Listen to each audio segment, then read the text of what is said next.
something that owners have an issue with when they start their companies and sort of aim for the sky, I think, and it must be desirable. And this is the part where there needs to be at least a minimum of research, competitive benchmarking that we need to that we need to have to make sure that we know what space do we occupy versus the competition. So that's why the second must, right? Must be founded based on prospects and clients' feedback, but it needs to align with your vision and mission. Must be what they say they need, but also must be what you stand for. And ideally should be strong enough or compelling enough to create a culture, something that energizes people, that really brings them together and appeals to their, really DNA, right? For example, at Lopez Negrete, one of the core elements of our culture is the fact that what we stand for, right? And we, Alex Lopez Negrete, founded the firm saying, look, we are a representative of the brands of the communities, really, that we represent in front of our clients, and we represent our clients in front of our communities. But whatever we do, we need to make sure that both benefit. This is not something about just the brand is exploitative and get sales out of our communities, but it's also how you help it. And that type of work that matters makes the work and drives employees. That's where employees really get vested and energized, because there's a higher meaning in what they're doing. So some of the best practices, and this by no means is an extensive list, but again, understand your competitors well. Look at their websites, look at their advertising, look at where they're talking, look at their social media pages, look at where they're putting their money. And really look at their messaging, what they're stating, and really deliberately map it out and write it in whatever whiteboarding tool you use, so you can have clear what the landscape is out there and what is that white space for you. And then you can do, and this is our way of doing it, but what we call a get to buy brief, to help you flesh out the brand, the messaging, understand that this differentiates you. So what is the get to buy? Is the get is, customers, or let's say companies in the IT industry with a number of employees specifically, and with the following needs, et cetera, et cetera, et cetera, right? This is the target. This is, and we really clearly in this document define it. So if you have other people collaborating with you, everybody's clear on who we're going after, who are our target accounts, what are the descriptors, what defines them. The two part is what you want, right? Is that the desired detailed actions you want the customers or prospects to take, and the behaviors you need to impact. Obviously, this is all about sales ultimately, right? But before the sales, there's a series of thoughts, actions, and things you need to help and achieve. So for example, if you're a smaller company going against the big guy, the action is to really understand that you offer a call it a unique value proposition that is not about size. It is about a specific aspect of your business. For example, when we as Neoris, as a startup, we started going into Latin America and facing the big guys. We had to redefine. We cannot say we're a consulting firm, IT consulting firm, because we were just a 300-person shop versus the thousands, tens of thousands of our firms. But we redefined our value propositioning and ended up, and there was a book written about this locally. We leveraged that book. The Neoris case, really was written about by Harvard. And we call ourselves a digital enabler, right? And that was, a company that really helped you. And this was back in the 2000s, right? Understand the IT landscape and how to bring all the elements together without wasting money. And that was the core philosophy, right? Just to say, yes, you can bring Accenture IBM, you can bring, all the big guys here, but they're going to sell you a multi-million-dollar implementation. We're going to go in there and do a consulting assessment of this. We're going to really understand, what is the size of application you need to develop. And really, maybe what you need to do is a custom app with some bridges. So really clients like that, right? Because it also lower the barrier of entry. It's not the same selling a $50,000 project than a $5 million project. And if you do that properly, allows you to get a foot in the door and use that as a Trojan horse and then get into bigger engagement. So again, a very granular example of some actions, right? In this case, the action was, stop thinking that everything can be done with the big guys. And then the buy is it's the insights as you go through this process and look at competitors, listen to your prospects and customers. You will put together competitive attributes and develop your brand, right? And that's a long part of the work. I'll go into the attributes in a minute. We also need to ensure that whatever your brand ends up being, the promise is kept at all levels, right? And that's one of the number one tasks that clients hire us for, is to do a brand gap analysis, right? Granted, these are large companies, but the principle is the same. So, am I promising that I'm being pragmatic? Again, going back to Beniora's example, we call ourselves practical visionaries, right? We say we're pragmatic and we're innovators. So how do we keep that on every single touch point that we have with the utmost obsession, really? It was down to the premiums that we offer at trade shows. Everybody offering, stress balls and things like that. We took the time to really think about, how do I embed my brand positioning down to a premium that I'm going to deliver at a trade show, so people, they get it and they go, these guys really think about everything, and this whole thing of pragmatism is serious. So we bought a bunch of NASA pens. I don't know if you're familiar with them, but those are those pens that NASA developed back in the 80s when, in the space race, or was it the 70s, whenever the space race happened, that could ride upside down and at extreme temperatures. It was a pen that if you were to develop it today, it will cost you $20 million in R&D at index for inflation. That was how the US solved it. How did the Russians solve it? They used a pencil, right? That was the easiest way to deal with a non-gravity environment in which you needed to document and be doing things, and ink will not fall because there's no gravity. So little examples like that, right? That you need to become obsessive and not let your brand positioning fall at the last mile, really, or the last touch point. The other part or best practices is storytelling. And this is going beyond just testimonials, and you need to be good friends and really, become partners with the customers that you have delivered projects with, and they're happy and they were successful, because that's what allows you to do storytelling of your brand and document them in case studies, not testimonials. That's what allows you to go out and co-create articles, speak together at conferences, and just make sure that you are really accomplishing a couple of things. You are really giving credibility to your brand, but you're also creating loyalty in a client, because you are speaking with them or giving the opportunity as well of have visibility. And this might in turn give you, this may be later on for the session you have today, but opportunities for speaking engagements and so on and so forth, because at some point your client wants to speak with you, and usually they will have bigger budgets and they will have bigger forums to attend. And last but not least, have at least what I call the core marketing ecosystem, just the minimum that you need to have, that you need to check mark to say, I am doing this right.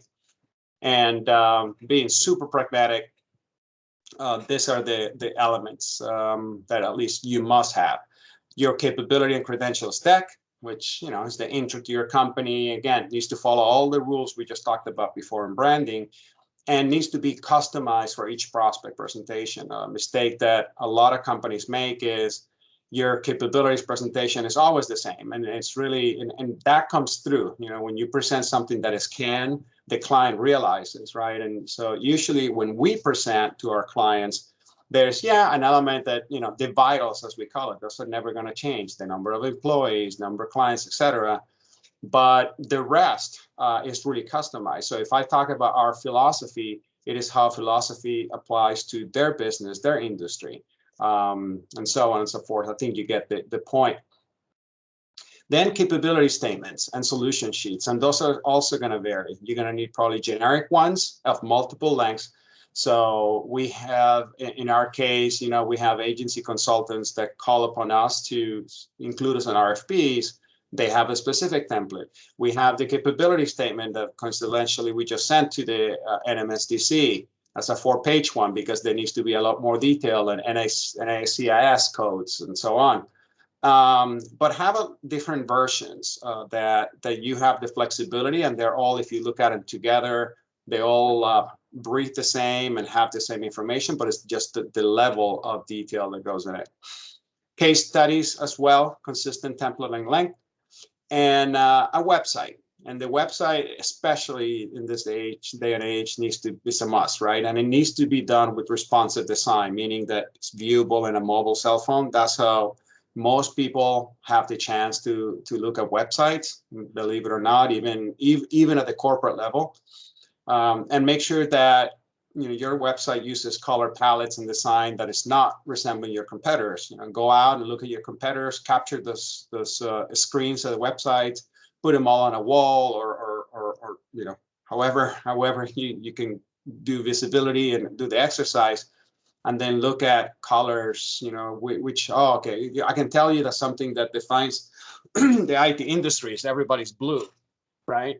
Everybody uses the stock photo images, and because they're free, right? And it is the people looking around a computer, people in a meeting room, etc. Something else, again, giving you an example of my Neoris days, we knew that. So we came away with a whole different set of visual identity, which didn't cost a whole lot of money, by the way. Instead of just using those images, stock images of people, in a meeting room or around a computer or in a factory, we talked about our philosophy, right? And again, the philosophy was practical visionary. So we found this local artist that made beautiful sculptures. If you were to give them elements, it can be anything. It can be bolts, it can be shovels, it can be keyboards. So we actually did a bunch of found a series of elements that symbolize the different industry verticals, and gave them those. So he made sculptures for us, and then we did photography in that sculpture, and the materials. I mean, they were beautiful pieces because it talked about practical visionaries, and it will show a key of a keyboard and then a beautiful sculpture made about it. So all of this to again being obsessive with how do you manifest your brand. On the website, make sure that if you happen to use any of the templates that are available out there, companies that can sell you and manage your website, make sure that you're not using a template that resembles anything else that a competitor of yours is using. I mean, believe it or not, that happens a lot. If you do have either the money or the resources, you should do some sort of corporate sizzle video. I mean, a piece that again embodies your brand, but it injects energy at the beginning of a meeting, right? And impresses and talks about the philosophy, and maybe in 1.5 minutes can say and show a lot more than you can in 5 to 10. And last, but really most important, not least, social media. Make sure that you are at least on these platforms, right? LinkedIn, Facebook, Twitter. It is getting bigger, and there's obviously, depending on your business, more options. But being active is in these platforms is really key. Facebook is not longer a personal social media tool anymore. There's so many Facebook groups and brands and different ways to use Facebook. In fact, they do have a person that is dedicated to the business verticals. So they have a lot of tools. LinkedIn is a really underutilized platform. People just think it's about job hunting, but there's an opportunity there to put your company out, your value proposition, and to use it now with the post. And this goes back to the investment you got to make yourself is what are thought leadership, what are articles that matter to your prospective clients and clients that maybe they haven't seen about, and post those on those social media platforms. Then once you have all those touch points or the ecosystem defined, and you may have more, think about how you use them through the sales process, right? From prospecting to close. I won't go through it. You can read it, but it's really the 6 steps that you go through in terms of securing a client, and then map out what are the marketing touch points that I'm going to leverage at that sales process, and what should the message be at that stage, because your message is going to vary of somebody that you're not even talking to directly, right? Let's say you're doing again social media, to how you're starting to position your firm of why you're better for that industry and that client. And then as you're scheduling your proposals, as you structure the deals, negotiating, and even after signing the deal. One underused tactic is the thank you note or the welcome package, even for new clients, right? I mean, once companies of our size secure a client, it becomes, okay, now it's all about the work and the contract. I can tell you that's something that our CEO does. He sends this beautiful handwritten note. We make this special card that has the team's contact info. We create a digital version of it, and we send that as an onboarding to the client. We send them this special gift that I'm going to talk in a minute to sort of welcome them. And then you got to keep nurturing that relationship as well. Now, when I say that we must account for the messaging through the sales journey, and this is an old concept from IDG, specifically in buying IT, but this applies really to all professional services. Keep in mind that's when I saw the list of attendees, we structured this presentation exactly for that. So it is the CEO that says, issues the edict to say, hey, we must save money. We must achieve, X percentage of cost in operating expenses. He says it to everybody, including in this case, the CAO. Hold on, my phone's won't stop ringing. Let me turn it off.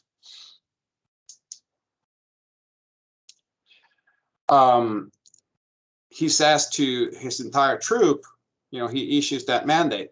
The CIO, for example, takes, okay, how am I going to do that within my IT budget? He talks to the IT managers and the departments and identifies where areas we can cut costs. They in turn start doing that assessment, that research, and say, okay, what do we need to switch vendors, etc., and goes all the way back to the top. So you can think that whatever you say to the CEO needs to be distilled, and you will be indirectly or sometimes directly eventually talking to the CEO of the company, right? Depending of the project size. So you need to make sure that the level of really specificity, but also understanding varies as you go through the journey. So the CEO and the language that they speak. I have done actual websites for companies where the first screen when you log in is a questionnaire that says, what's your role, what's your industry, and what's your problem? And you click on those things, and based on that, the experience is created. I'm not saying to do that with your website because it's an expense. It requires a lot of maintenance and a lot of copywriting. But keep that philosophy as you do your pitching and as you develop and you send your materials or do your activities. You need to speak, geek to the IT guys, but you need to also understand how do you demystify technology so you can have a conversation with even the CEO of the company if needed. And then we talked about messaging attributes, right? These are the things that will set you apart as you're thinking of, really who you're going after. And these are categorized in stated importance and derived importance. Stated importance is what they're saying, the clients are saying, this is what matters to me, price, right? And derived importance is, well, this is based on what we know your business, based on the research we've done, what really should matter to you. So I'll just describe a couple of ones really quickly. Entry ticket, right? So entry ticket, for example, in our case, right? Creative capabilities, strategic capabilities. I mean, all of that are entry tickets. Every agency or professional services firm needs to have excellent competence on that, right? Sometimes in a pitch, that's not what sets you apart. Key drivers are things that only you can provide, and you again have done the research and the due diligence to understand none of my competitors can do that. So that's where you focus your messaging. So in our case, the key drivers are always defined, and the messaging of key drivers presented for a specific pitch. We actually do strategies. Not only we do strategies for our clients, we do strategies for ourselves. So we do a strategy when we have an RFP of what's our strategy for this? What is entry ticket? What is everybody going to say they have? Everybody has a proprietary process. Everybody has, again, there's certain benchmarks in this day and age. Being minority owned is becoming almost an entry ticket because a lot of the RFPs that are being issued, given the environment in which we're in, have that requirement. But key drivers are really the things, and again, this requires strategy that you can only provide, and that becomes your primary message. I'll leave the Q&A for the end, so let me power through this last section. And you all are in some way in the professional services environment. So I don't know if you are familiar with David Meister's book, but I would encourage you to look I think it's Mastering the Professional Services Firm, something like that. What I'm going to take you through is a distillation of that book, of that model, which I've used for years, and it really does work in terms of balancing marketing and ensure that it drives sales and loyalty.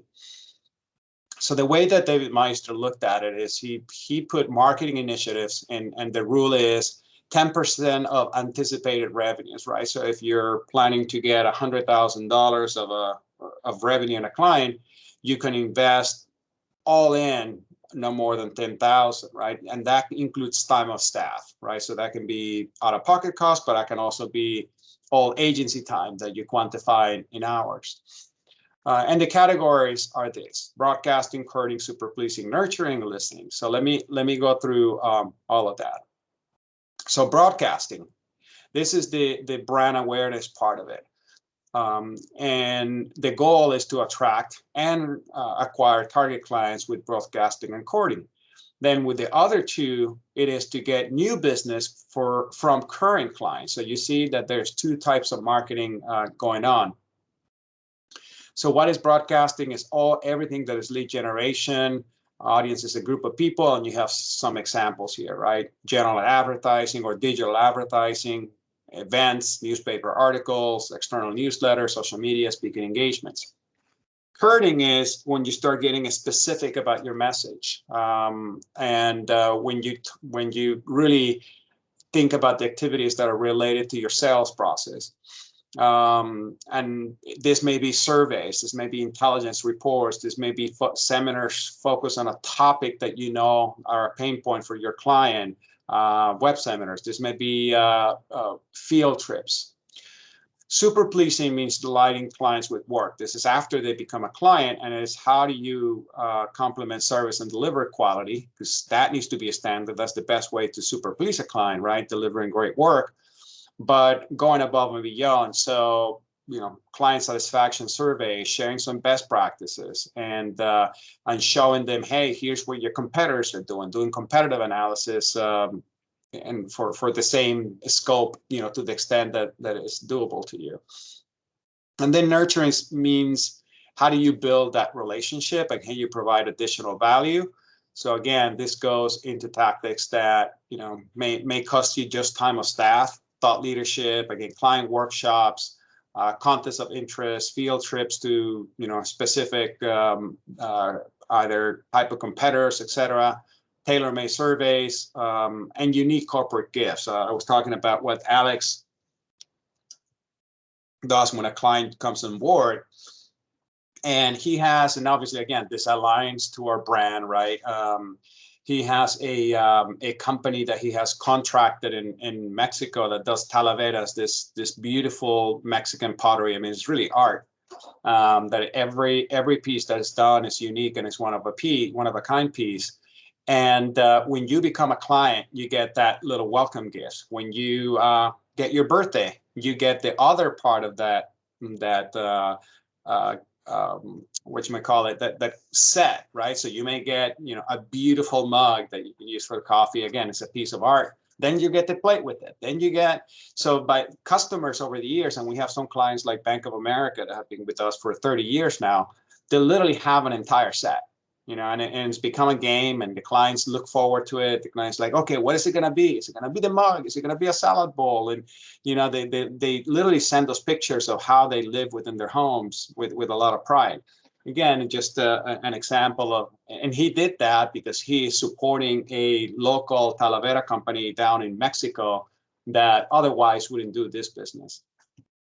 And last, loss of listening. And this is not only one-on-one listening, but marketing intelligence, right? And this should be continuous and is, really in the standard of the professional services practice. So surveying, again, competitive analysis, talking to their customers, the customers of their clients, that also helps, and industry meetings. So how do you allocate budget? And again, you can read David Meister's book on this, but it's in this fashion. So out of that 10% of anticipated revenue, here are some allocation benchmarks. So you can say, okay, I'm going to balance all my money, because it's very easy to get overzealous in one specific tactic and you blow your entire marketing budget. So this forces you to say, out of the $10,000 a year that I have, here's how much I'm going to apply to listening, to research. It's really $1,000. What kind of survey I can do with $1,000? Hire a freelancer, do a Zoomer and Survey Monkey type of thing to specific industries. So that's an example. So in closing, here's some final thoughts and recommendations. As I mentioned, we are at a point now where DEI is at the top of the agenda. Just about every leader in corporate America. We are, we get RFPs day in, day out because we happen to be minority owned and we happen to be certified by the NMSDC, and it's beautiful what's been happening, right? There's a big awakening because of the events over the last 2 years that is finally forcing companies to say, let's put our money where our mouth is, and diversity is no longer this HR stuff. Diversity and inclusion. It's about participation and hiring the right companies, hiring the right vendors. We're actually seeing clients going through that process right now, right? And realizing, well, because of economies of scale, I had this mega, global holding company that is public. I can be doing business with the smaller firms that are minority owned and are in most cases more efficient at going after a specific audience. So right now we are at a moment, and one of the surveys that our Bank of America client is for small business and presented with the Hispanic Chamber of Commerce said that DEI is to the CEO agenda today and for the next 10 years what sustainability and being green was 10 years ago. And this is so in other words, they were saying, look, this whole thing of DEI is not a flavor of the year. This is it's gonna be now, it's meaningful, it's affecting the board, it's affecting our client staff. So this is gonna be a 10-year run, but it starts now. Second, have at least that foundational marketing ecosystem talk to you about. Third, leverage, and I started to gather some things, but I ran out of time. But just to let you know, there's a lot of free knowledge, seminars, programs, and advice available to SMBs. Just think about every major brand, again, Microsoft, or our very own Bank of America. I mean, they all realize this. Companies like yours need the opportunity, need the help, and need the knowledge. We did a study with a few years ago that show, obviously, not all small businesses succeed, and a high percentage fail after 5 years.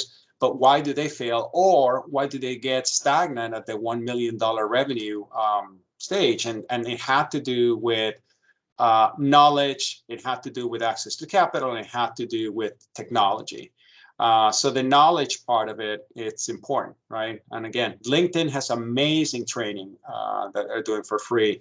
Coursera, you won't believe. I mean, you want to learn about blockchain? Coursera, not only they have courses from Princeton. I mean, really good stuff that is out there for the taking. Becoming the next point, highly competent and active in social media. And if you don't have a team, you'll have to do it yourself and understand the platforms and get on it and be active and be tweeting and be posting content, because it is the mechanism of today. And then last but not least, make sure you make time for all this not urgent but essential work, all your thought leadership. I mean, you're a business owner, you're a leader for a reason. It's because you have a lot to bring and a lot to give in your intellectually. So just make sure you don't under leverage that and use it for thought leadership, use it for the benefit of your firm beyond delivering what you do for your clients.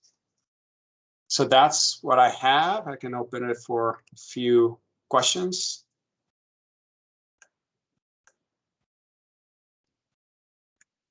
Does anyone have questions? Was I on mute the whole time?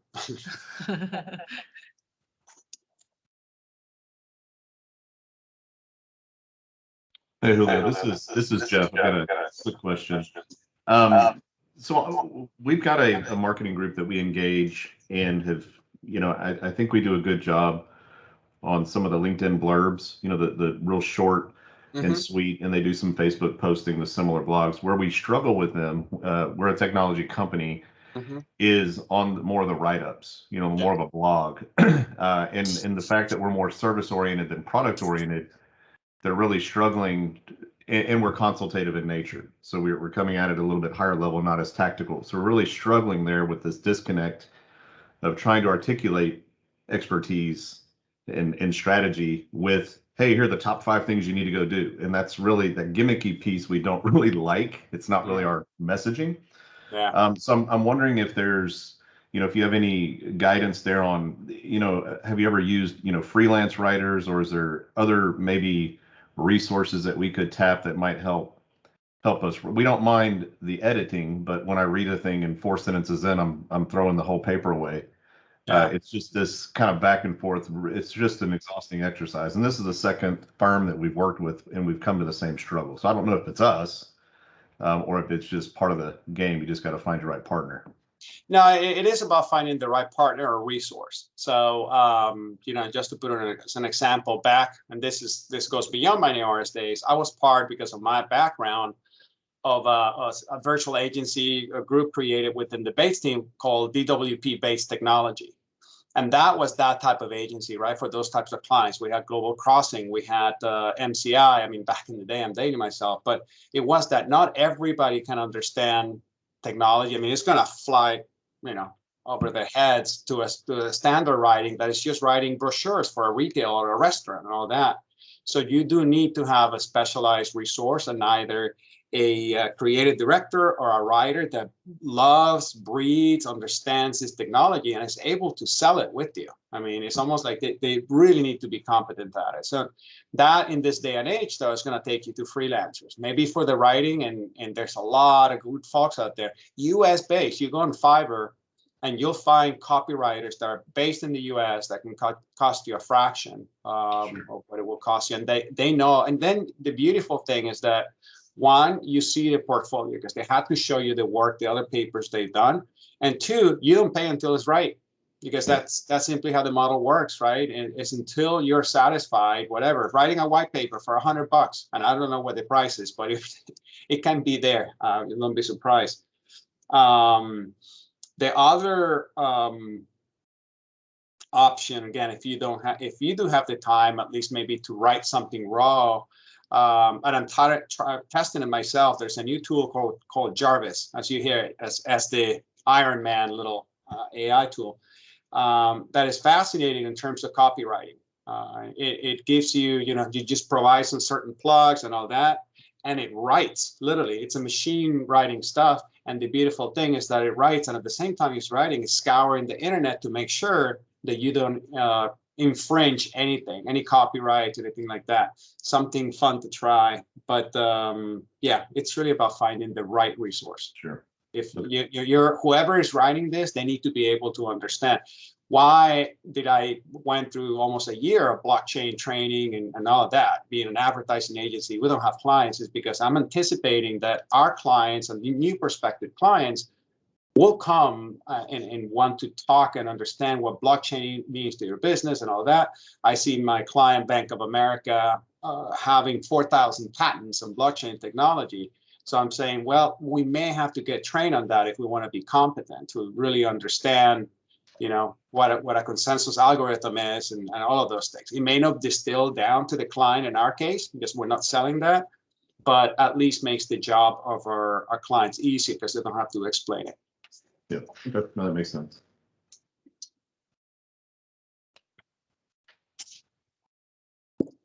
Julio, this is Michael Fontaine. You mentioned that cool AI technique, Jarvis. Jarvis. Is that cool? Say it again. Jarvis, yeah. It's like the Iron Man's robot. Do you actually use it in your world or no? I'm starting to test it myself. It's pretty interesting. I haven't used it yet, but because I go through the process, I write. Our owner and I write most of the white papers and thought leadership that we need to put in our fees.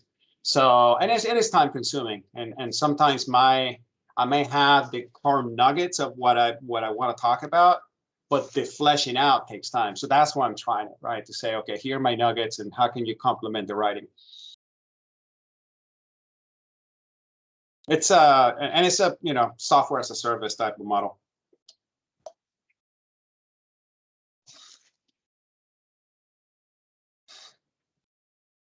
Any other questions? Julio, when you do your own copywriting, you and the owner, I understand that you have like a 30-year career, so you're like a beast at it. But do you have like a template that you follow when you're going to go through the process, or do you just kind of get a blank sheet and just kind of go for what you know? It depends, and we're careful because we see that so much. We also issue RFPs, and then being a client, I would see agencies, and you can tell that, look, this is cookie cutter stuff. So we're very careful. I may start with the template, but then say sometimes I say, how do I challenge myself? Obviously, if I have the time, right? Ideally, I'll make the time to say, I mean, we're never happy with ourselves. So it's like, is this current, especially when you come in the technology world and the context in which technology is changing our world, everything is changing so quickly that you gotta say, did what I write last year for an RFP of this size in this same industry, has it changed? Is there a new market challenge or market model that's taken? I mean, think about what's going to happen now.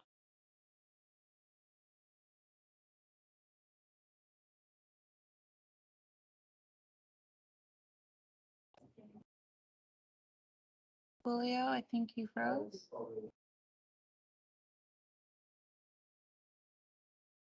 Uh-oh. Everyone can hear me okay, because all of y'all are moving except for Julio. Okay.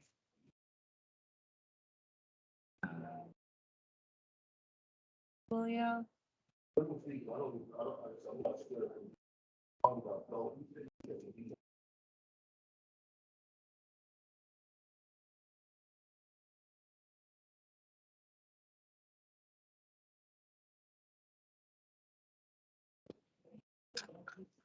Okay, I don't know what happened, and hopefully Julio will come back to us.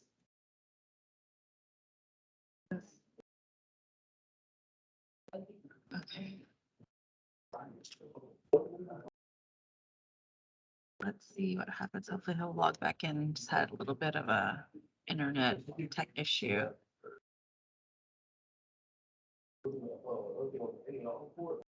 And then if anyone else has any questions for Julio, please think of those.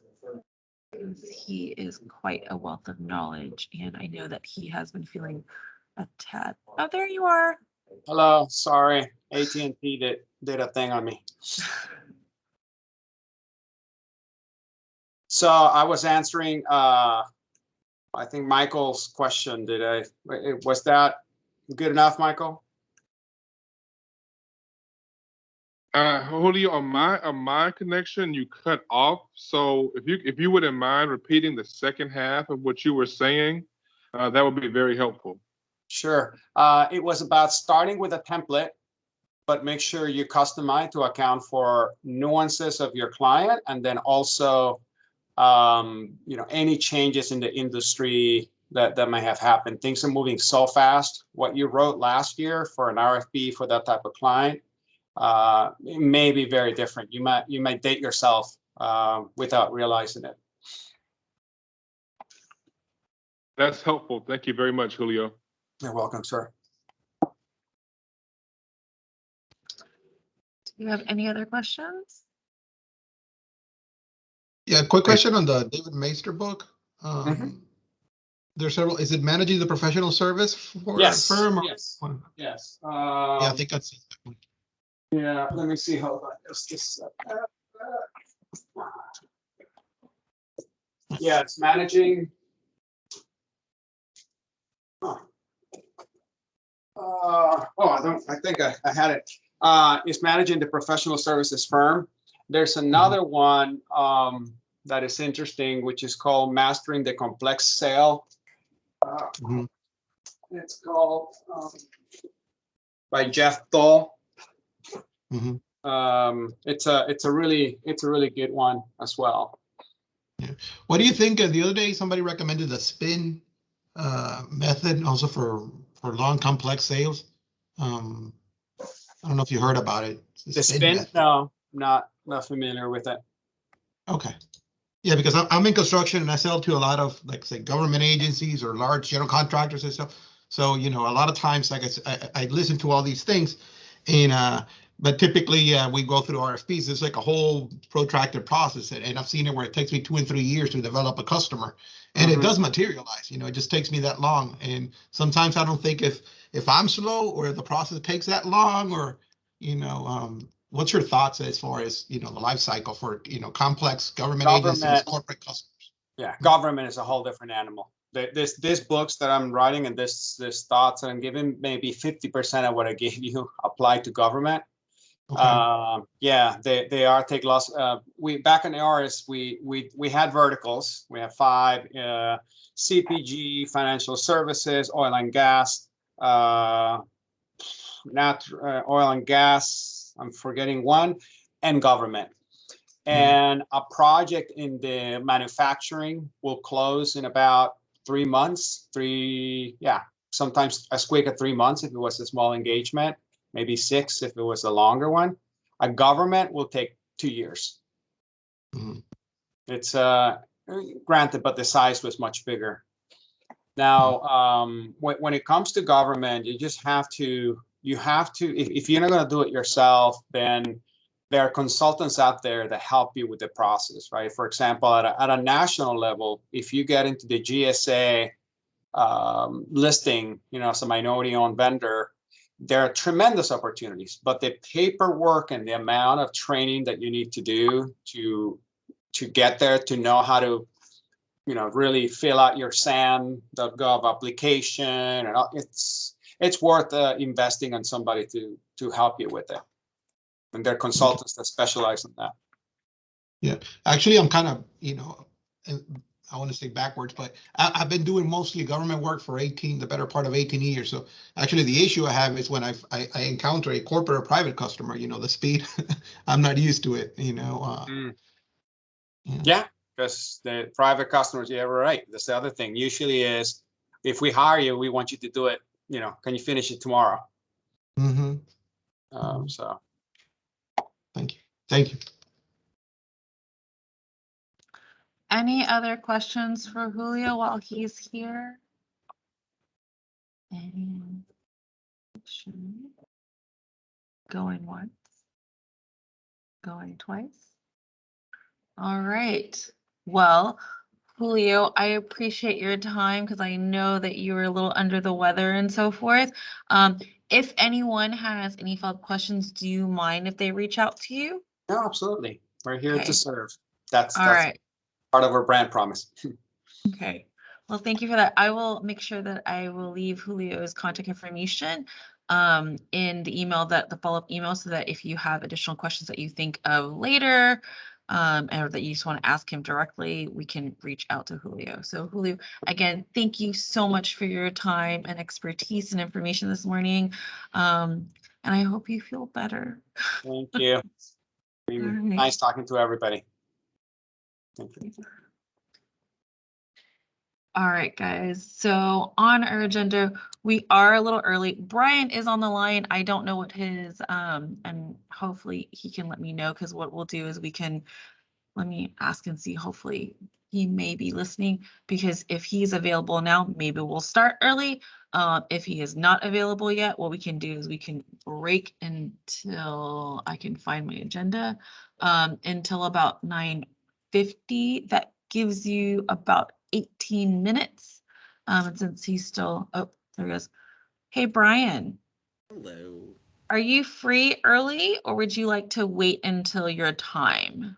No, I'll need to wait until my time, unfortunately. All right, no, that's perfectly fine. So that means everyone has their time. They have 15 minutes so that we can get back on time to start, and so forth. So go ahead, take your time. Let's get back here. Go, breaks, emails, all that good stuff that y'all are postponing so that you can be with me.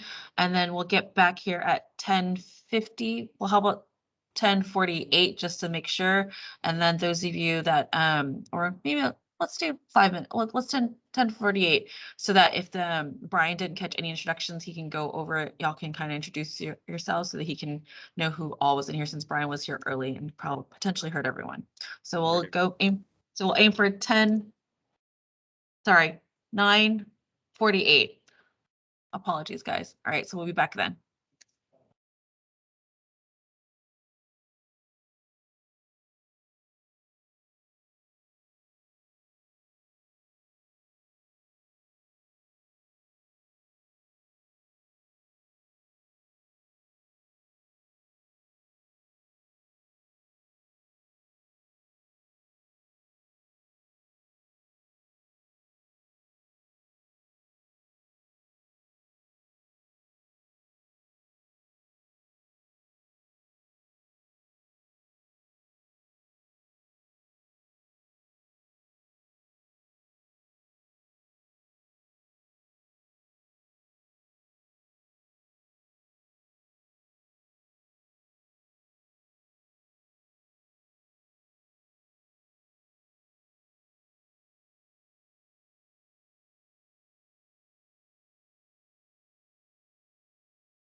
We have 2 more minutes until we start with Brian, so hopefully everyone has gotten their coffee, sent those emails to everything that we will do, and hopefully show your lovely faces on the screen.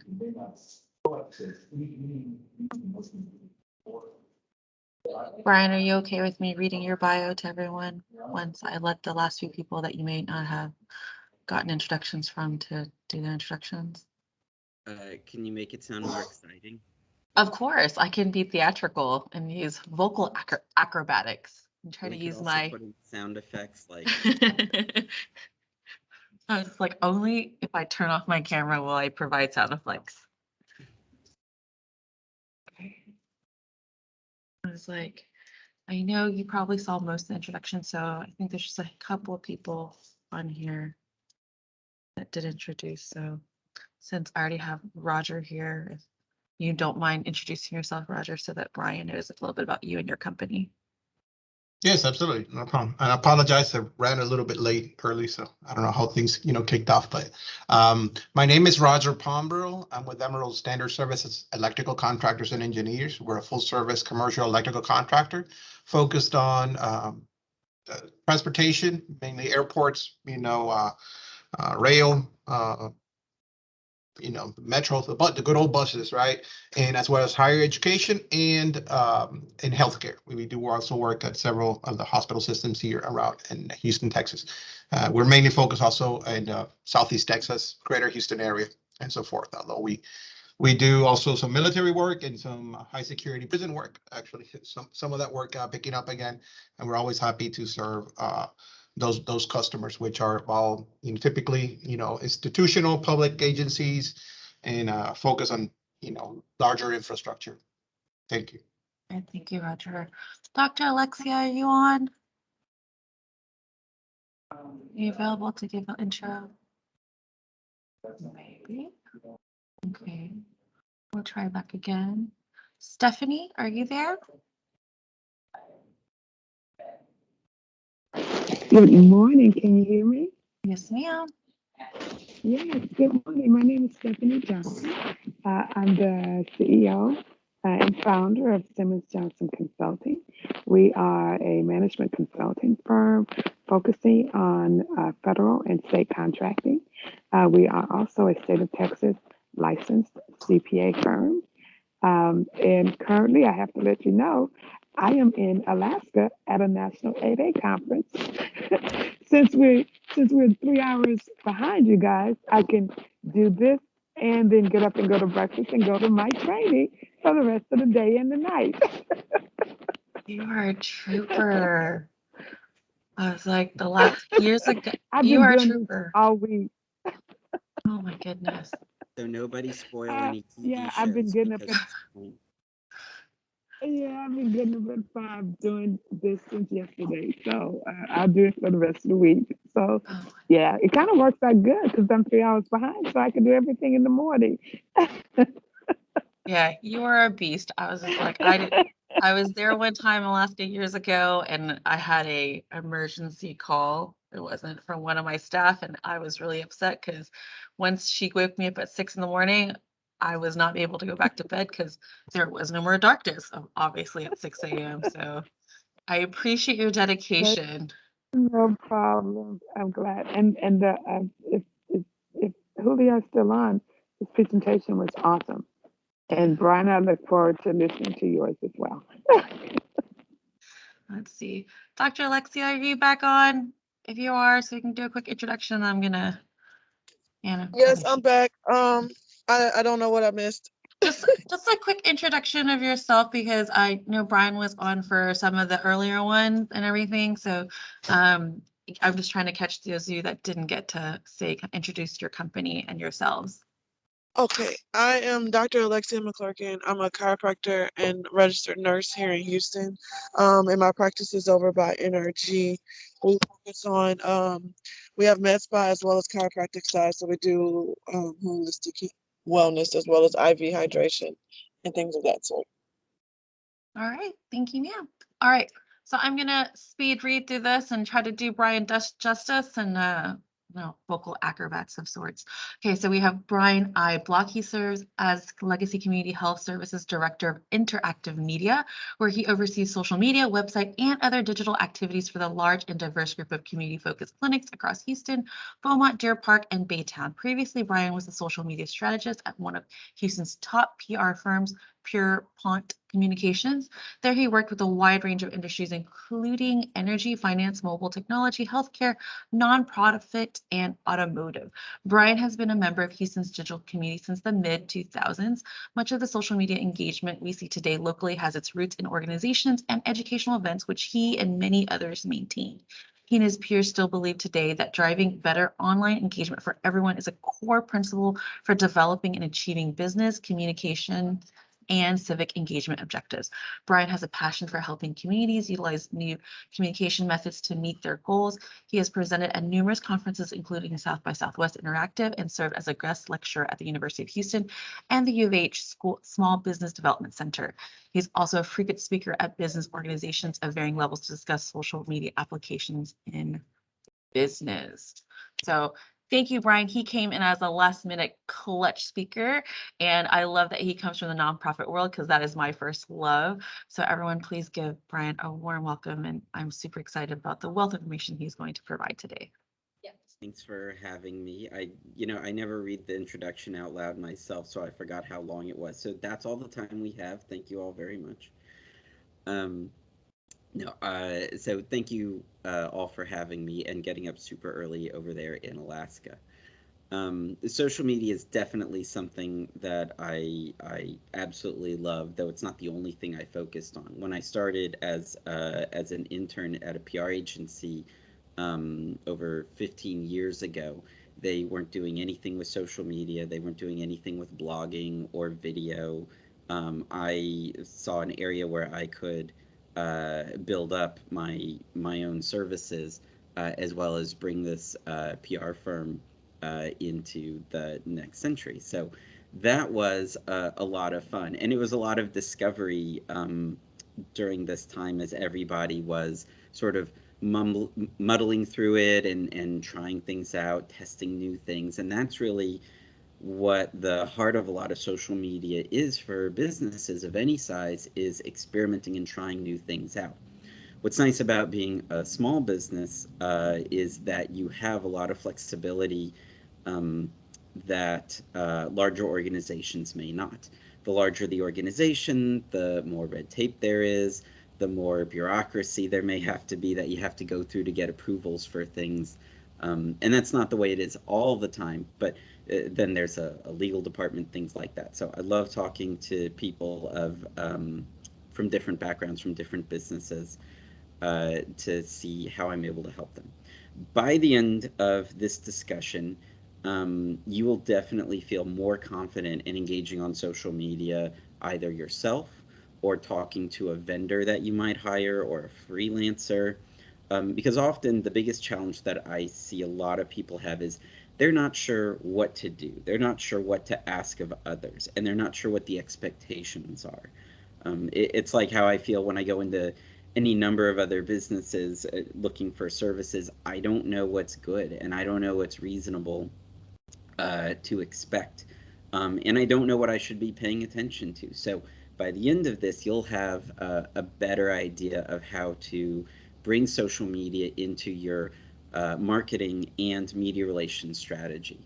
So another thing I want to preface this with is that a lot of what Julio said, that was absolutely phenomenal. Lopez Negrete is a fantastic international agency that does truly amazing work. So that was definitely a treat to hear him. And everything that we discussed builds on top of some of the things that he was saying about how to build your brand and how to differentiate yourself and what you do in telling your own story to your audience. Other things that we discussed will also touch on things you can do to leverage social media for media relations activities. So building relationships with reporters, people at the news desk, editors, individuals like that. They're just people and they're on social media, and you can have conversations with them just as you would anybody, because they're out there looking for stories all the time. So first I want to go over, why does any business use social media? Often you may find yourself online scrolling through something and you're just like, why does this place have a social media account at all?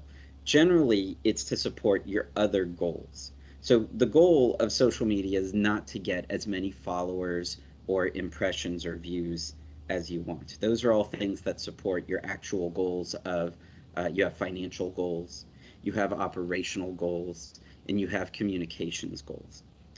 For financial goals, those are selling something. So when you're using social media for that, you might include a link or an opportunity to get somebody to take action in either scheduling a meeting, or to order something from your site, or to request a white paper or more information about what you have to offer. Those are actions that can be done on social media that support a financial goal.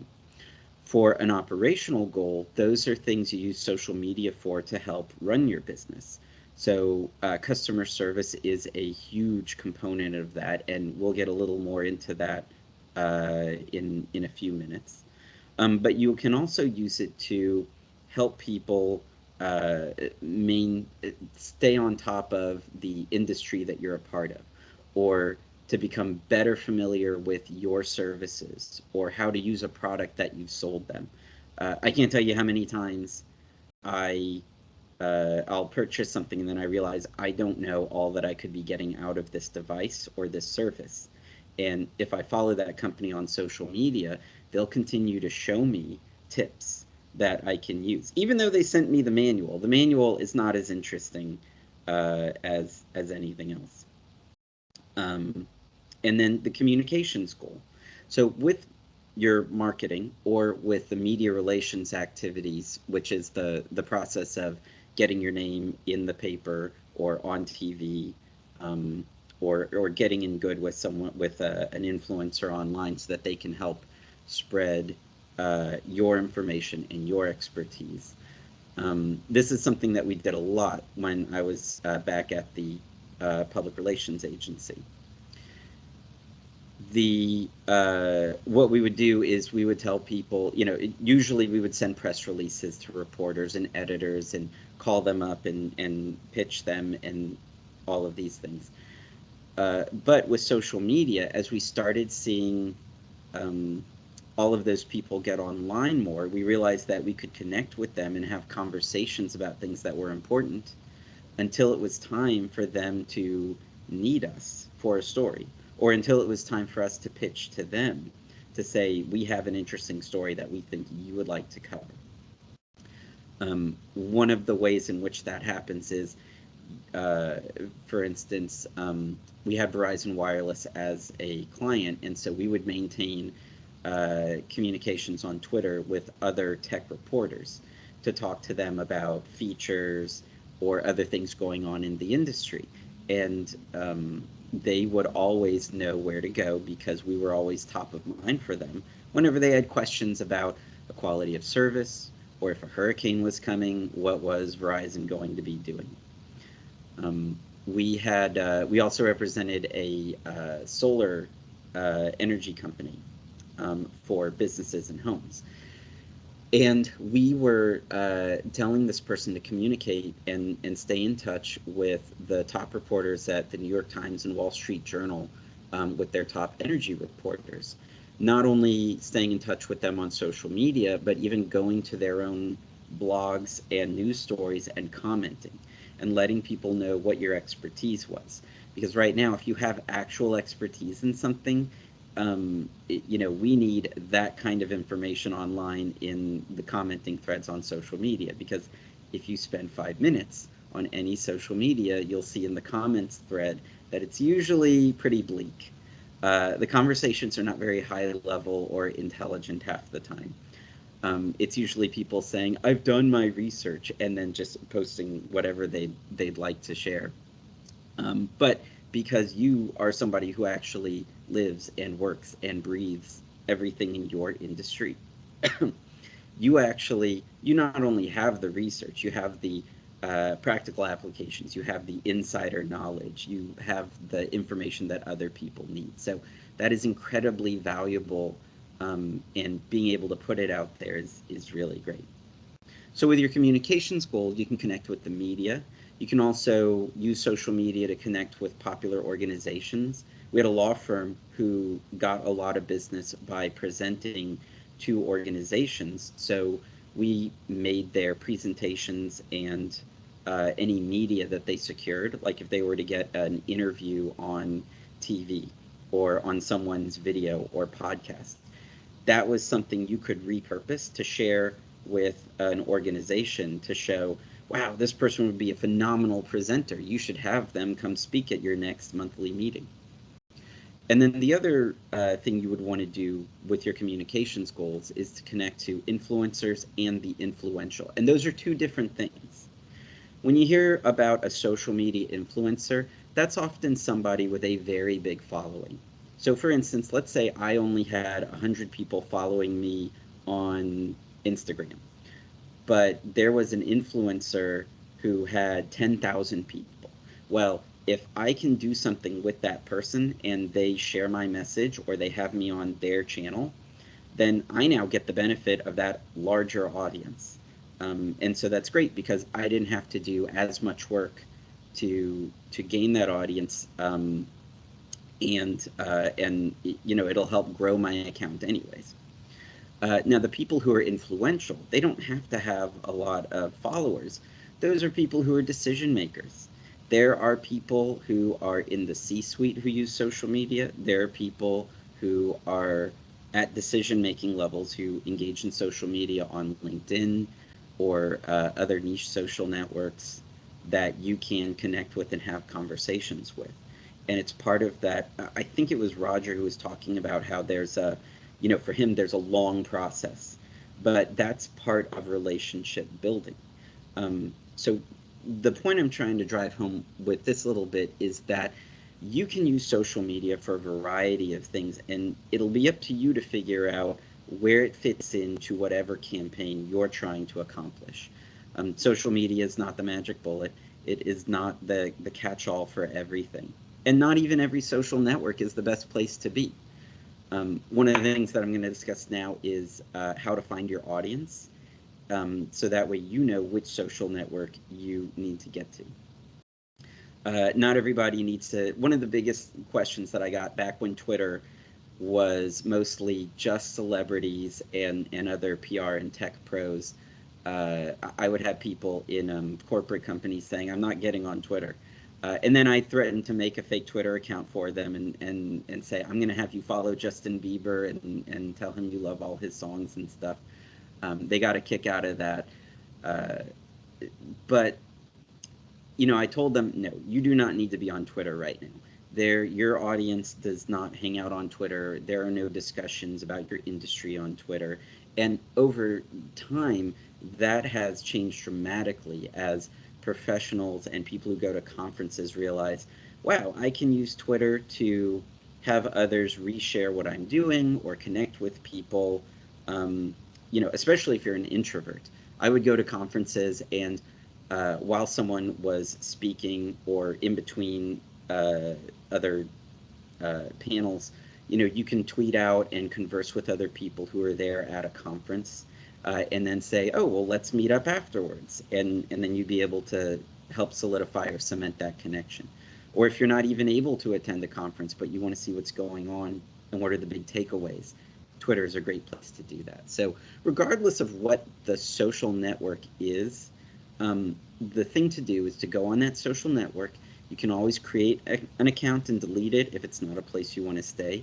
Start searching for things like your company's name. That'll give you a sense if people are talking about you. What does your brand or presence look like there? Search for competitors to see what they're doing. You can search for industry labels, industry topics, industry news to see who's there. Are there people in the media there, either from niche magazines or online periodicals or the general media that usually cover the topics that are of interest to you? And you might be surprised where you end up. The oil and gas industry, I used to tell them, they didn't think Instagram was a place that they ever needed to be. And I said, you are on Instagram whether you know it or not. And they said, what do you mean? I would pull up Instagram, I'd type in their name, and they would be completely surprised about not only the people talking about them, but the people who work for them who were posting photos, or other general posts about what their work life experience was. This was a time when a lot of people were very scared about what could be done in social media, and they didn't have a lot of know-how on how to train your employees about what you should or should not do, what you can or cannot do, what is legally allowed and what is not legally allowed. So we've certainly come a long way since then. But as long as you use your common sense, you should always be fine.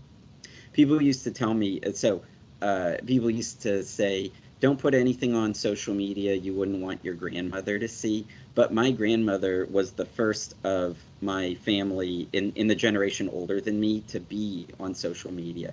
And she still parties harder than anyone I know. So, that was just like, all right, whatever you want to do, Brian, you can go for it. So why are other people on social media? What are they there for? Well, I'll tell you what they're not there for. They are not there to check up on usually what you're doing with your business. They are there for themselves. They want to be informed, educated, entertained. They want to get something off their chest. They want to make connections with other people over similar interests and geek out on things, whether it be their favorite movie or a theme park they love going to, some sort of fandom, or an arts and crafts hobby, things like that, or anything that you can think of. People are making a fun group about it. One of my old colleagues from he used to work with Group 1 Automotive, which is I think the third largest retailer of cars in the country. And he had started a Facebook group that became wildly popular, showing their love for cars, which are brown. That's all you had to do, is you could only post in this group about cars that were brown, and people went crazy over it. What he used that for, though, was to build relationships with other people in the automotive industry, so that way he'd be able to reach out to them and say, hey, we already know each other. Do you mind if I ask you for something business related? I have this interesting opportunity. Would you like to be part of that? That's one of the ways in which you can utilize these fun groups that you are part of. But so people are usually on social media for their own interests. So as a business, regardless of what your size is, you are sort of at their mercy. So you are not the one who's always going to be able to direct what your brand online is. So it's important to be on social media so that you can help guide it, though, or at the very least respond to the way in which people perceive your brand. So when I tell people, if they're going to do something on social media, that you need to be educational, you need to inform people, you need to be helpful, and you need to be entertaining. So the rest of this presentation, I'm going to teach y'all how to do dance videos on TikTok. I hope that's okay. Yes. There we go. Thank you, guys. Usually when I do this in person, I actually make everyone stand up for a quick second in absolute disbelief. So I appreciate the participation. And those not on camera who are dancing right now, I can tell you're doing it, so thank you. People use social media for a lot of other different purposes. So let's talk about things like talent acquisition and management. At some point, your business is going to grow, and people want to know if yours is a company they want to work with. So social media is actually a great way for them to get some insight and research about how do the customers view you? What is your corporate or company culture like? Do you do things that are important for work-life balance, which is very important for a lot of people? People are feeling a lot more empowered now to speak up on behalf of their work-life balance. So they want to know, am I going to be in a place where it's like a family, or am I going to be in a place where I'm just going to be a number kind of a situation? So it's a great way to represent who you are to attract people who can always help grow your business or take you to the next level. Another reason that you want to use social media is because while you're crafting that brand, there are other people who are looking at you. They want to see, is this the kind of company that I would enjoy working with? Is there anything about them that I might have in common that would be interesting? I think a few of y'all said that you work in government-related areas. Something that you can do is show off your civic engagement, which is really important. So if you do any volunteerism or sponsoring of other nonprofit organizations, or if you've done any other sort of public projects with the local government or larger government at any level, that's something you can show off because it means that you know how to build and maintain a relationship for the benefit of the community wherever you serve. So that's a really important thing to be able to show off. If you want to be educational and informing, you can talk about the industry you're in. You can talk about the products you offer, maintenance of things that you serve or sell, tips that people may not know about that they could find helpful. There is this person on Reddit, and for those who aren't familiar with Reddit, it's called Reddit because usually anything you see anywhere else on the internet, it was posted to Reddit first, so I already read it. So often I'll be on Facebook and I'll say, oh boy, I saw this thing like 3 days ago, or I saw this trend 2 weeks ago on Reddit. And some of the, and it's a very popular social network. It can be a little crazy to wade through, but you'll see that if you hang out there, there are what's called subreddits, which are small groups for literally anything. Anything you can think of, there's a community around it. And generally anything that becomes popular or viral there, you will see elsewhere. So it gives you an opportunity to be ahead of the curve. One of the things that they have is called AMAs, which is Ask Me Anything. So somebody says, I'll be on here for an hour or two, ask me any question, and then I'll respond to it. And those can yield really great results. One of the most popular ones was a lawnmower mechanic, somebody who sold and serviced lawnmowers, and the number of questions and the level of popularity that this post got was absolutely amazing. And news organizations picked it up because they thought, what a cute and interesting way to put yourself out there for something that a lot of people really don't think about. So he was able to get in a lot more attention and traffic to his webpage, to his business, and as long as he was able to maintain that kind of attention, then it's a great opportunity for growth. So you can also talk about innovations within the industry, and you can even comment on news items. Like that's a really easy way to put some content out there.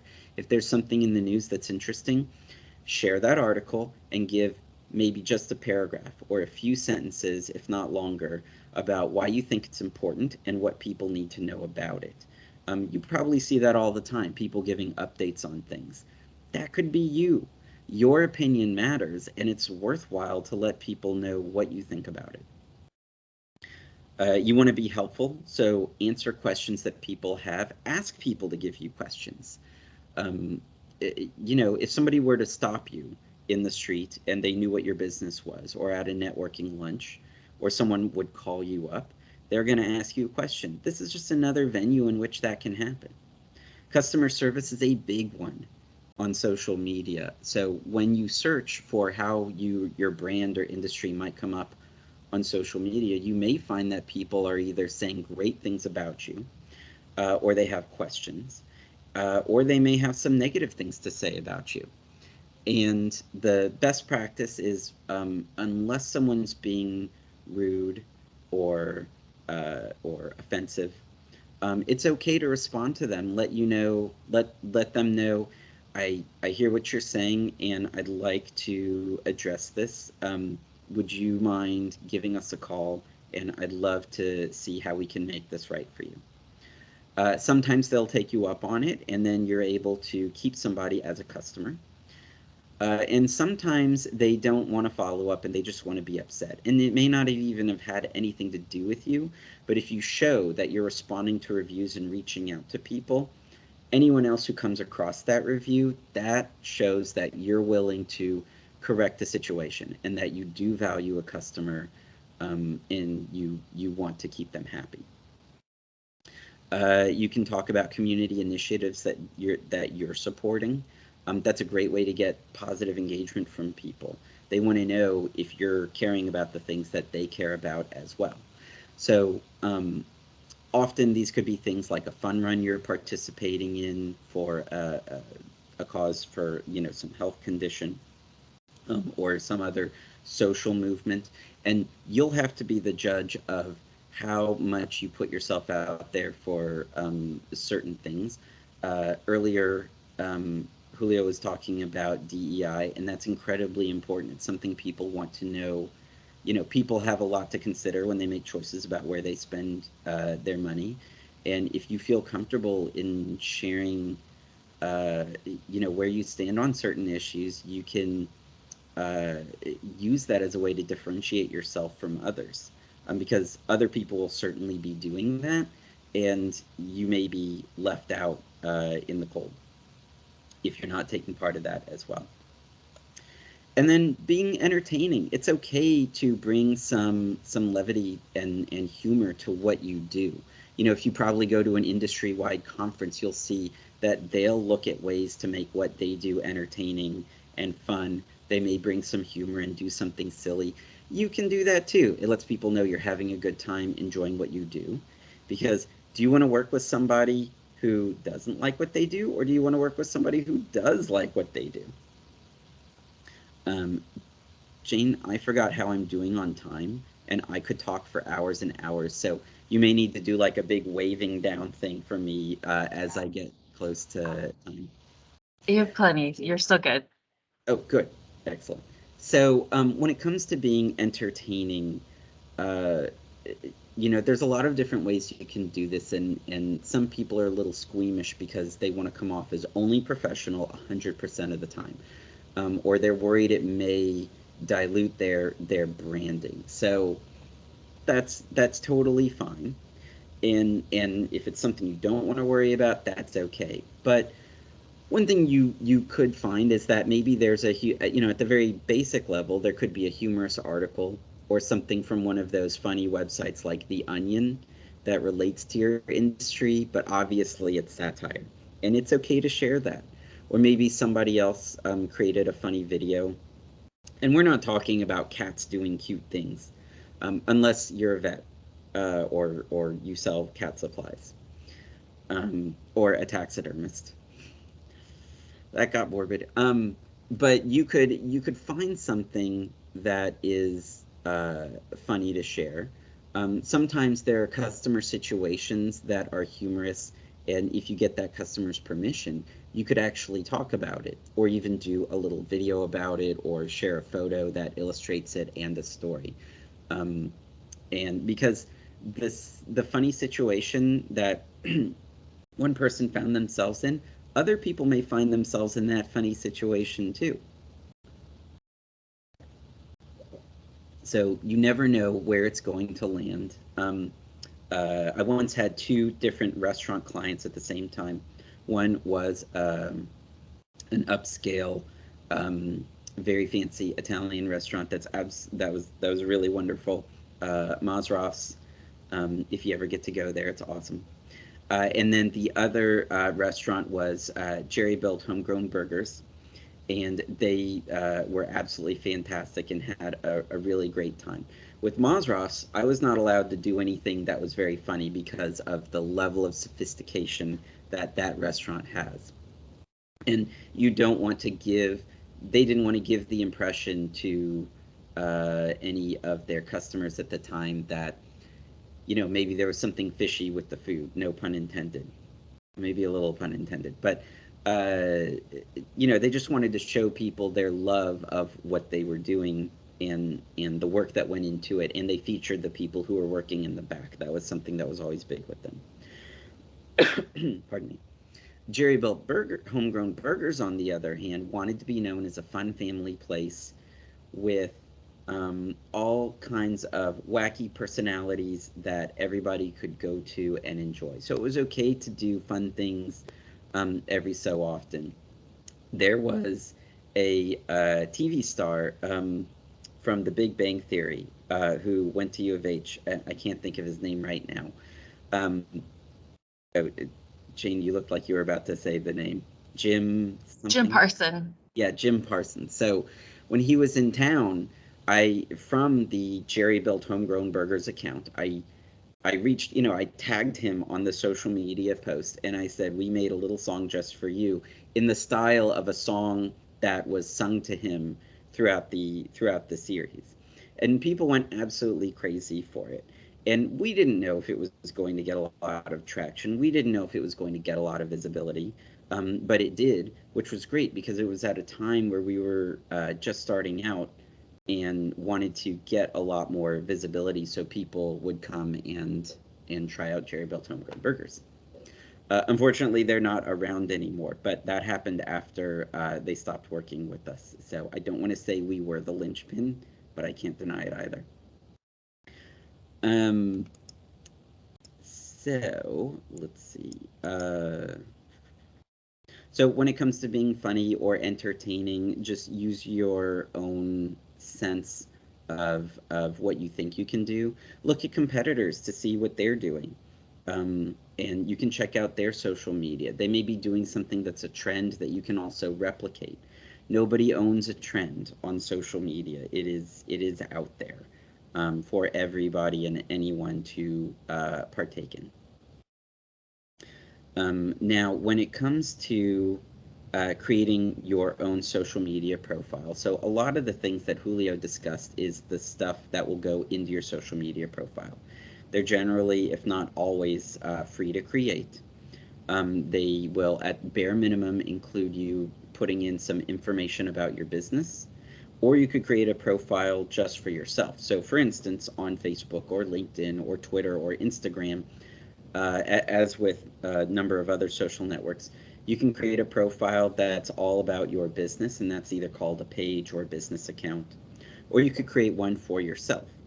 And you'll realize that one may be doing better than the other, so spend more time with the one that seems to be getting you more traction, which may be, for instance, let's talk about LinkedIn, which may be your personal profile versus your company account.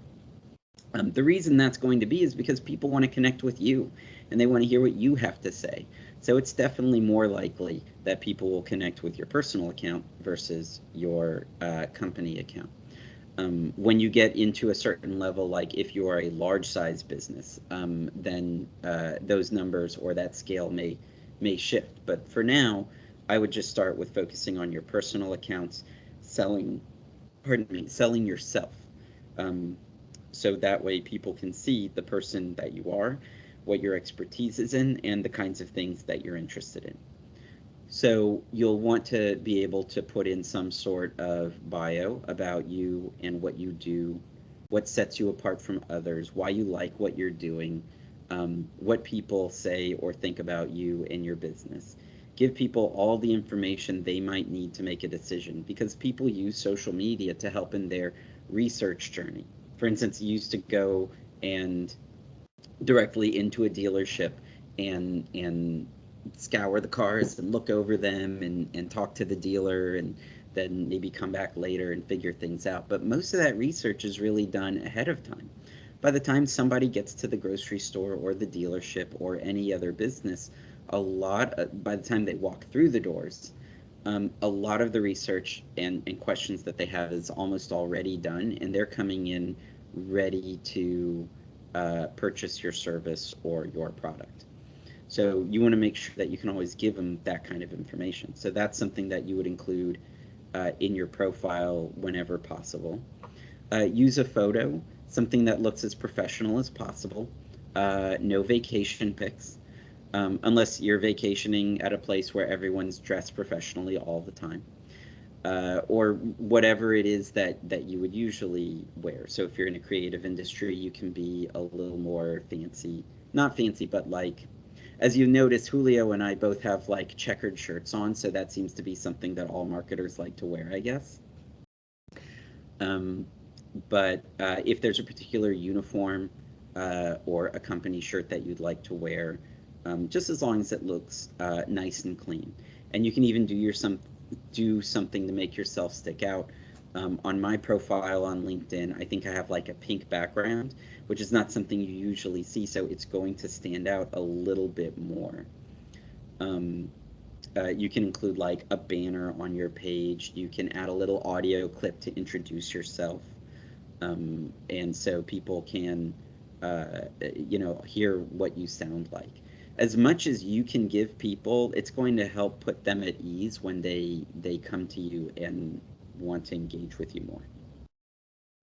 So other than that, like every social network usually has a checklist of things, and they'll bug you about it. They'll say, hey, your bio's incomplete. Hey, your banner's not there. You don't have any contact information. So it will guide you on everything you need to do to create a social media profile.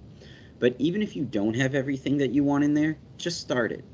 Just start one. You'll get other things in there as you get them, but there's no reason to wait, because you will always be waiting if you're waiting for perfection.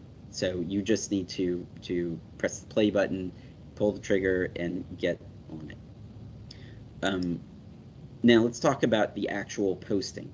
That seems to be the biggest stumbling block for a lot of people, because they don't know how often, how much time should they put in. They don't know what to post. And we talked about some of the things that are worthwhile in posting, like the types of discussions. But here we're going to talk a little bit more about sort of the mechanics of it all. For some of you, you'll be doing it yourself. For others, you'll hire somebody, a freelancer. There may be another person in your company who's a social media rock star, and you trust them to manage it. Or you'll work with an agency that you could hire. So the first part is planning, because if you don't need to be posting something every single day, then why would you? And to start with, you don't really have to. There's a lot of information that you can search for on Google, or even within Pinterest. Here's one of my industry trade secrets. There's a lot of great research information posted to Pinterest. You just have to go and type in really whatever you're looking for. Just as if you were looking for a recipe or an outfit, go there, because people are putting up infographics full of easy to digest information, not just about how to manage marketing and social media and media relations, but also about your industry as well. You'll be surprised what you find, and it might be useful, it might not be. But so when you do this search, it'll tell you, oh, the best time to post is 10 o'clock in the morning. Well, in what time zone are they saying that? Is your business localized? Do you do business internationally? So 10 o'clock doesn't really help you, but it's a place to start. So what you'll want to do when you start out is say, okay, I am going to dedicate 10 o'clock for 4 days a week or 2 days a week, and maybe once on the weekend every so often, of posting one thing consistently so that I get into the habit of it. And as you're doing that, you'll start getting information in analytics that tell you if people are engaging with that post. Do they like posts that are videos more than they like posts that are photos? Are people clicking to read? Are they clicking that read more option if you have a lot of text in there? Or are they clicking links more to take them to news articles? Are people commenting on your posts when you give commentary a lot more, because maybe they feel you're being not risque, controversial about a topic, or maybe you're providing something really insightful that they want to be part of this conversation. So, and I'll show you a little bit of what the analytics might look like on the back end, just so you can get a sense of that. But they try to make it easier and easier for you to quickly understand what's doing well and why. So the other thing to keep in mind is something that a lot of social media marketers call the 80-20 or 70-30 rule, which is most of what you post should not be directly about yourself, and there should be a small amount of stuff that you're posting about yourself. Now, that's something you can use to start with, and eventually you'll decide, well, what should I be doing more or less of? For instance, at Legacy Community Health, where I work, almost everything we post is something that we're involved in, but we're not upfront asking for the hard sell. We're not making the hard sell saying, call us right now. The first thing we're doing is being informational and educational and trying to give people some insight into something like a health issue that's going on. At the end of a blog post or at the end of a post, we might ask them to make an appointment. That information's available all over the place. We just want to first be informational and educational so that way we're in the back of their mind when they need us. Because someone may not need you right there and then. They may need you much later on. But also, people just may not want to hear your hard sell all the time. They will get bored by that. They'll stop paying attention to your social media profile, and then no one will likely ever see it. So let's take a quick look. Am I able to share my screen? Okay, so let me. I should be able to, Ryan. Okay. Can everyone see this? Whoops, it's a little. Okay, can you see my screen okay? Yeah. Okay, so this is the page for one of our Facebook pages for our Southwest campus. Let's see, and so because I'm an administrator, I have access to these other options here on the left, and the one that I want to go to is Insights. And it's going to tell me a lot of things. Am I doing, is something more popular, is something less popular? You know, when it's comparing days of the weeks and things, so like it says here, I'm seeing things like, how many people are my posts reaching? How many page views am I getting? How many more likes am I getting? And so on the surface, it looks like, oh gosh, these are terrible numbers. Well, it's the beginning of the week, and it's including the weekend when there's not a lot of activity. So by the end of the week, that number always goes up. The other thing to keep in mind, what it's not telling me is, was there some big event on social media that was keeping everybody's attention last week that might not be happening this week? So those might be things like if there's a death of a famous person, if there's a new law that's being enacted, if there's a natural disaster that's coming, my post and content will not get as much attention, and I'll say I need to reshare it later on to see what I can do with it there. Let's see. This is a really great area that I like to go to because it gives me a sense of what's doing well and why. So I'm just going to expand that a little bit. And it tells me the type of post that it is, whether it's a link or a video or a photo. The reach, which is how many people potentially saw it, or how many, I'm sorry, not potentially, how many people saw that post. And then what people did with it. I'm sorry, excuse me. Brian, are we following along with what you're showing us? I'm not sure if I'm seeing the right thing. I'm looking at manage page, but I don't see any of the insight data that you're referring to. Are you sharing that with us, or you're just talking us through it? No, it should say, do you see something highlighted now that says all posts published? No, what I see is manage page. Oh, but Renique, you may want to like minimize the screen and reopen it with Are you able to window. see it, Jay? let me I try. am. Okay, Well, I'm sorry. not anymore. I'm sorry. I just wanted to make sure. No, you're fine. Sometimes there's like lag issues or something with each of us individually, and so sometimes I'll make the screen smaller and open it back up, and it'll update it, so it might be a little behind or it's like slow. Okay, I'm sorry. I think I could see it now. All posts published. Is Yes. that it? Okay, thank you. No, I'm I'm sorry glad- for the interruption, but it was good information, so I was trying to follow what you were saying. Okay. I understand. I'm glad you said something because you never know who else may be having the same issue. So this also talks about the level of engagement. So how many times people are clicking on something versus how many times people are reacting to something, whether they do a reaction, a comment, or they share it. And this helps me understand what's been doing well lately and then I can go and look further to see why that might be happening. So let's see, I know that this was a back to school event, this was promotion of that event, and those did well because we were giving away free supplies and scheduling people for vaccinations and other things that they may need to know. And so generally, let's see, yeah. So these events tend to do very, very well, and a lot of people want to share them. So it lets me know people are liking things with photos. And so it's good information, and it just gives you a sense. Now, just because these didn't do as well doesn't mean it's not as important or it's not worth talking about. For instance, even though these look like maybe, according to this little bar here, not much difference, but there's a difference between nearly 200 people and nearly and over 700 people seeing something.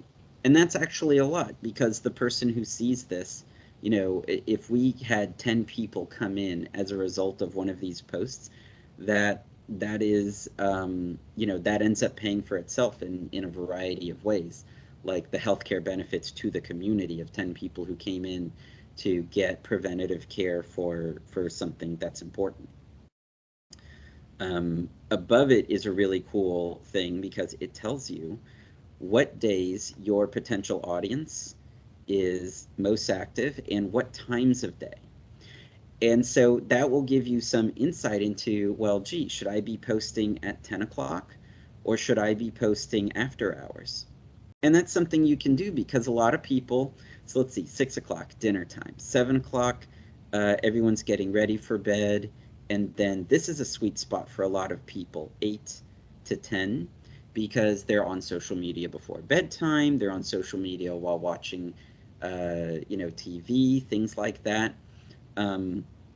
So you get a group of dedicated people around this time. But so, and there's usually some nightly news or other TV shows, which may be why people are on here during this time.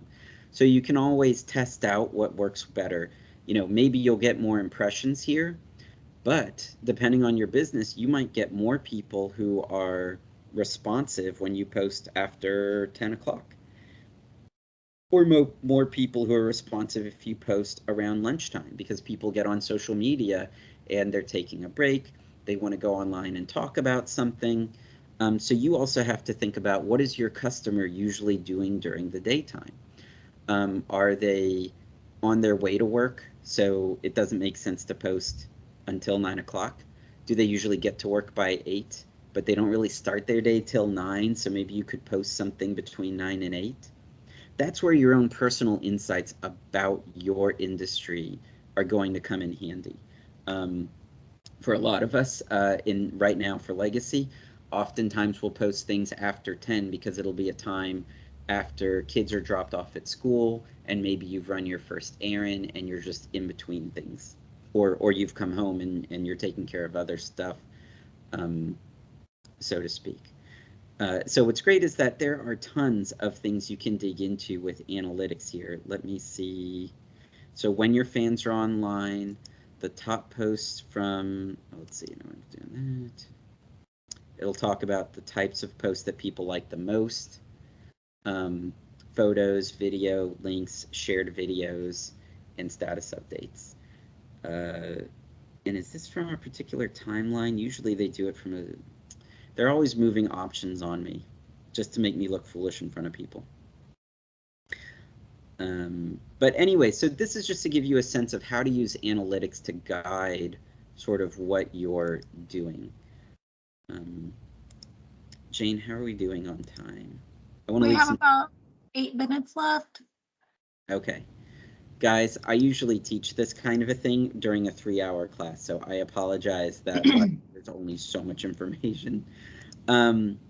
So ultimately, you can use the guides that you find online that give you an idea about what to post as a starting point, then go into your analytics to get a better sense of what your audience is really enjoying. Something else that people usually ask is how to promote your social network. You promote it everywhere else. You can promote your social network online to grow it, like doing paid ads. Facebook offers really inexpensive opportunities where you can boost a post You could do it for as little as $5, which is inexpensive, but you could get carried away with it. And by the end of the month, you'll have spent a few $100s at least, because you're boosting so many posts. So you may want to set yourself a little budget to test how that works. There are other more expensive ads you can do to get in front of people on social media. On all social networks, there's usually a paid or sponsored option, and there are people who are work for those companies who are more than happy to take your money and tell you how to do it. But otherwise, you can put social media links on your website. You can put icons on your print collateral. Anything that you print, people will know to go and search for you. And all you have to do is just put in the icon. People know that as a universal way to go look for you. If you want, you can also find me at facebook.com/legacy community health, if you wanted to put something like that on there as well. You can put signage up in your office, so when people are waiting, they know that that's a place they can go and check out. One of the biggest things I do is I just tell people in person. If you have the opportunity to do that, you have to tell people, hey, especially if it's a happy customer, something that would really help me out, would you mind liking us or following us on social media? And, we're so happy we did this great project with you. Would you be willing to write a review for us, either a recommendation or a review somewhere?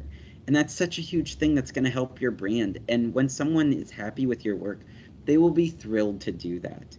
And they're already thinking about how great you are. So they're definitely going to be fine with writing a review for you. Now, to manage your time, there are a lot of free programs where you can preload messages that post to your social networks. If you work with a vendor or agency, they can help guide you through it. One that I usually recommend is called Hootsuite, spelled HOOTSUITE. I'm fairly certain they still have a free option where you can load, I think, 3 messages or so. I'm sorry, 3 social media accounts that you can load to it, which is great for most people. And then you can schedule posts to go up. So maybe some Sunday night you're just sitting down with coffee and you load those posts up and say, schedule it to go out on 10 o'clock on these 3 days. And it's great because a program like that also provides some quick analytics to let you know how you're doing and how you should shift your strategy. If you're doing well or if you need to post at different times. It also helps you manage incoming messages. When people send you a private message or comment on something, that'll pop up in that program and let you respond to it as well. There's still so much that we could always go over, but I did want to leave a little time for questions. So I hope you found some of this really helpful and to better prepare you. What questions do you have? Roger has his hand up. Yeah, quick question. Like because I'm in the public and institutional realm, so I use LinkedIn. I mean, it's not that I use LinkedIn. Of all the social media, if I use any professionally, is LinkedIn. Put updates and stuff like that, just make people aware of what's going on. I have noticed, like I said, I have my business account, company page, quote unquote, and then I have my individual, account, and I have, far more connections. I mean, people, they don't bother so much liking my company, So the question is, if I put an update on the company, and I always think that less people will see it than if I put it on my personal, individual account. And also I see some people that will, owners that will repost their companies, posting. But I always think that, I don't know, it looks, I wouldn't say cheesy, but like I'm self-promoting too overtly. What's the view on that? So as long as you don't do it with every single post, it's okay to share your own post to your personal audience, because you never know who. If you think that there are some people within your personal, page connections who could benefit from the information or might be interested in it. The other thing is, it's okay to do it just to show how proud you are of something or your own thoughts, because you never know who's going to respond and what kind of conversation that could pick up. So, and it's okay to ask for a like and a follow. People do that all the time, and you can just say, hey there, I don't usually do this. I would really appreciate it if you think that any of what I'm doing is interesting, to please like and follow, and to share our page or our information with anybody who you think could benefit from it. You know, you don't get if you don't ask. And the worst thing anyone could do is, like, you know, it just, like, I don't know, drop a giant piano on you. And they're not going to do that. So, you know, knowing that, it should be fine. All right, thanks. Any other questions for Brian? It's like everyone should have awesome Facebook pages after this now, since no one has questioned. I'm gonna Facebook stalk everyone, If social anyone media stalk has- everyone. Well, I was going to say, if anyone has a LinkedIn page without any photo, that will be just a shame. LinkedIn is so amazing, especially for building professional relationships when you use it well and thoughtfully. So I cannot recommend that highly enough. Twitter is really excellent for connecting with reporters, although reporters are also getting more involved on Facebook. If you have a business where there's something that's visual, or you want to share videos of anything, Instagram and YouTube are really great to get on, where you can show that. Facebook and Twitter as well, but I think somebody said that they do that they were consulting for massage places, like Massage Envy. Dr. Alexia is a chiropractor nurse. So she's in the class. okay, yeah. So I've seen people who, when they're in chiropractic work, that they show some examples or tips of what people can do in between visits, which is helpful because people will come back to that video so that they can be reminded of what it was they were supposed to do. Thanks for that, because I'm in the process of doing videos now, and I post a lot of adjusting videos, which seem to get the most attention. If I post just like a "Hey, how y'all doing" video, like it'll be like 5 views. But if it's an adjusting video, I get like 1,000 or so views. Yeah, that's fantastic. And it lives on forever. Like, that's the great thing. It's something you've made, and people can always go back and watch it, no matter how old it is. Unless the technique has completely changed, you can reshare old content that's evergreen. In other words, content that's still true or useful today. Always reshare it. No one's going to say, "I saw this 5 months ago," and then flip the table. Like, nobody gets upset about that. I agree. Any other questions? I was gonna say, after what Brian said, like, we should all share your LinkedIn contacts so that everyone can expand their network, and it's a great opportunity for all of us to help each other build, you know, just your connections on like stuff like LinkedIn, so that, you know, as you're learning, because y'all been, this is the 6th module, and it's been like, it feels like 3 months or whatnot, like you're able to kind of understand what each other's businesses are like, and this is a great way to help each other facilitate your future business. And then also, you know, hey, after, you know, Leadership Academy, you're also able to potentially come back and connect with each other on a business or professional level. So just a thought. So I'll be sending out LinkedIn requests in a little bit, guys. And please, anyone, feel free to connect with me. If you ever have any questions, I'm always happy to help. Google and Pinterest will be your best friends if there's ever anything you want to know how to do. Someone has asked that question, and someone has answered it in great detail for people at all levels. Okay, any last questions for Brian before I release him back into the wild? All right. Thank you so much, Brian, for your insight. I'm sure a lot of people hadn't seen Facebook analytics. It kind of gave me nightmares back to my time in Malaysia, because I had to sit there and deal with the analytics all the time. But again, I appreciate your wealth of knowledge and your information. I'm sure our participants did too. Yeah. And one final, just a reminder, Facebook is not necessarily the place you have to be. It's just one of the places. Search for your audience, search for your industry, search for your brand in the products and services you sell on the social networks before deciding just how much time you really want to put into it. The more time you put into it, the more you'll get out of it. All right. Thank you so much. Thank you all. Have a great day. All right, everyone.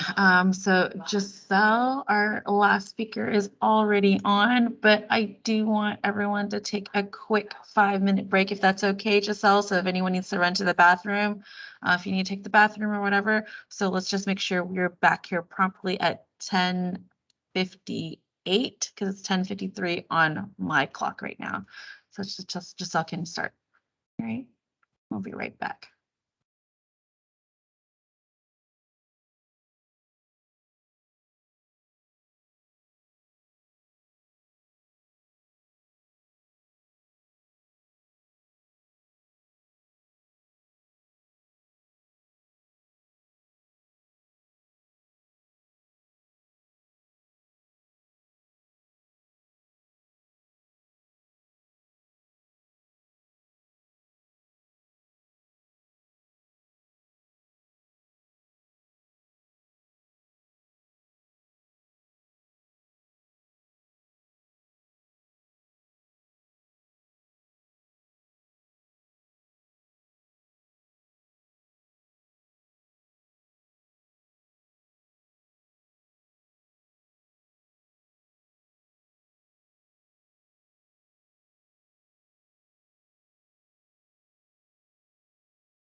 Hey, Jane.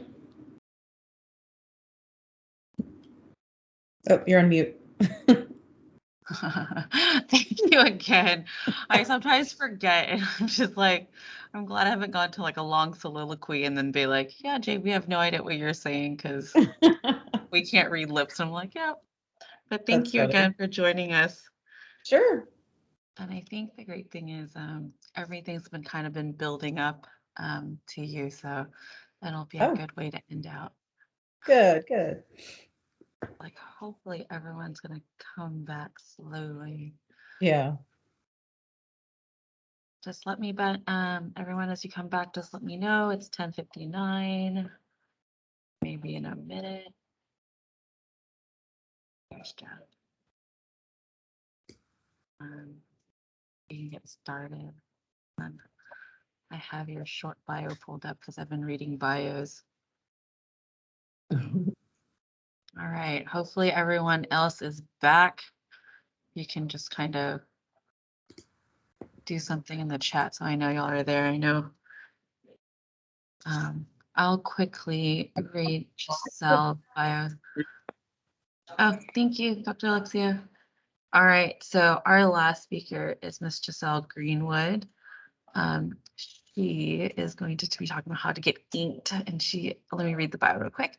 She is the editor-in-chief of the Houston Business Journal, where she oversees the newsroom and the strategic direction of the HBJ's online and print news products. She first joined the HBJ in 2013 as a managing editor. Giselle has been in journalism for 20 years. Her past experience includes working as a tech reporter and later as an assistant managing editor at the Austin Business Journal. Before that, she was a tech reporter at the New York-based Venture Wire, an online publication that covers venture capital and technology. Giselle raised her bachelor's degree in journalism from the University of Texas at Austin. Hucko. Giselle grew up in Houston and lives in Cyprus with her husband and 2 children. All right, so let's welcome Giselle as she shares with us how to get inked. Hi, everyone. So thanks, Jane. Like Jane said, I am the editor-in-chief at the Houston Business Journal, which means that I oversee all editorial and strategic decisions at the Houston Business Journal. I don't oversee ads. I don't oversee events, although I do MC our events. But, we have a whole other department for those things. So I'm strictly news. So I'm going to go ahead and share my screen and do a little PowerPoint presentation, and I'll be more than happy to share this with you guys once we're done here. But there we go. Okay. So yes, so the Houston Business Journal, we produce at least 30 plus stories a day, 150 plus stories a week, tons of stories. We're constantly reporting. We do have a print and a digital presence, but let me just give you some background on the Houston Business Journal and who owns us. So we are owned by a parent company called American City Business Journals, which has publications in every major city. Just about. So we have a presence in Boston. We have a presence in New York. We have a presence in San Francisco. You name it, we have it. If you go to our website, houstonbusinessjournal.com, and you click on more news or somewhere along the top of the navigation, you could see where we have business journals, and it'll send you, you can click on the link and it'll send you to that particular city's business journal. So we are a premium product, as I call it, so just how you pay for a subscription with the Wall Street Journal, we have a similar model. So we do have our stories behind a paywall, but really we're not that expensive. I think it's like $150. In fact, we were running a deal not too long ago to subscribe. But what we deliver is a lot of our value is in the news that we do deliver. So what do we deliver? Local business news, strictly local. We don't focus on any other cities. We are strictly Houston. We do have national content from a national content team that's out of our parent company out of Charlotte, North Carolina, that will feed news into our news river that will affect, news that affects all all markets. So you will see that on occasion. But as far as like here locally, what our reporters focus on, it is Houston-based news. We break news as it happens. We don't hold on to news. So we, like I said earlier, we do have an online presence and we have a print edition as well. We have 2 newsletters that go out, one that goes out at 8:30 in the morning, which covers everything that's happened up to that morning, to that point. And then an afternoon edition, which covers news that has happened after 8:30 to about 3 o'clock. So both newsletters have new content in them each day. The weekly edition, we still have that old school print edition. People love it. They use it as a resource to basically to hang on to it and pass it around their office. The weekly edition dives a little bit deeper. It gives you an idea of what the news means. It breaks it down a little bit deeper. We have a cover story each week that focuses on a major news story of the week, something that's a trend that's happening, like PPP loans, for example, or the state of Houston restaurants. So our weekly edition dives a little bit more into that. It also includes our list. And if you're not familiar with our list, I highly recommend you familiarize yourself with it. Our list, we put out a list every single week, and it basically ranks companies and organizations based on any type of criteria. Sometimes it's employees, sometimes it's revenue, and it's across industries. So for example, we have one coming out this week on the busiest Houston hospitals, and it ranks it by how many admissions these hospitals have had. It's a great resource to find leads for your business. And I'll tell you a little bit more about that in a minute. But and at the end of the year, we publish all these lists in a book, what we call our book of list. And the book of list is basically a compilation of all the lists that we have produced that year. It's all in one package. Again, a great resource. It comes free to our subscribers. And yeah, we've been around for a long time. We're not a fly-by-night operation here. We've been around since 1971, delivering business news to Houston. So a little bit about our demographic. We are the city's only real business journal. We have about 695,000 unique visitors a month. We bring in 2 million page views, and that number fluctuates month by month, but on average, that's about how many readers we have. Our subscribers tend to be very influential. They're either the CEO, the vice president, they're usually in a top management position. They are the ones who influence decisions, and they use our news to make a decision based on things like that. So the majority of our subscribers are in the Houston area. Like I said, they're pretty wealthy, very influential, and again, they read us to make a business decision and try to figure out where to go with their companies. So that's a little bit about our readership. Okay, and so today we're going to talk about how you can get press in the Houston Business Journal. For us in particular, I can't tell you how to get press in the Chronicle. I'm sure their process is different, but there's probably going to be a lot of similarities as well. So again, our main mission, if you're trying to pitch us a story, our main mission is to help those business decision makers that I spoke about deliver some business intelligence to them that will highlight either opportunity or help them avoid risk. Those are the 2 main priorities when we look at a story. We also provide access to important people, and we do that through our Q&As. Perhaps there's somebody who's new on the scene, or somebody who's an up-and-comer, or perhaps they've been influential in the business community, and we want to give you some more insight into who this person is. So that's how we give our readers access to these folks, and we do try to dive a little bit deeper into their motivations and how they got to where they are, because the whole point of that type of Q&A is to inspire another entrepreneur or potential CEO to become like them. We also do this through our events. We have a lot of events that we award companies or people. We have our Fast 100 coming up, and then we also have Women Who Mean Business in October. Women Who Mean Business is a great opportunity to meet influential women, especially at the executive level. So our events are a great networking opportunity. And we are going back to in-person events, starting with our Fast 100 in September. What will happen beyond that? We're kind of playing it day by day because with the Delta variant surge, we are keeping a close eye on that. But we are going to try to host our events in person as safely as we possibly can.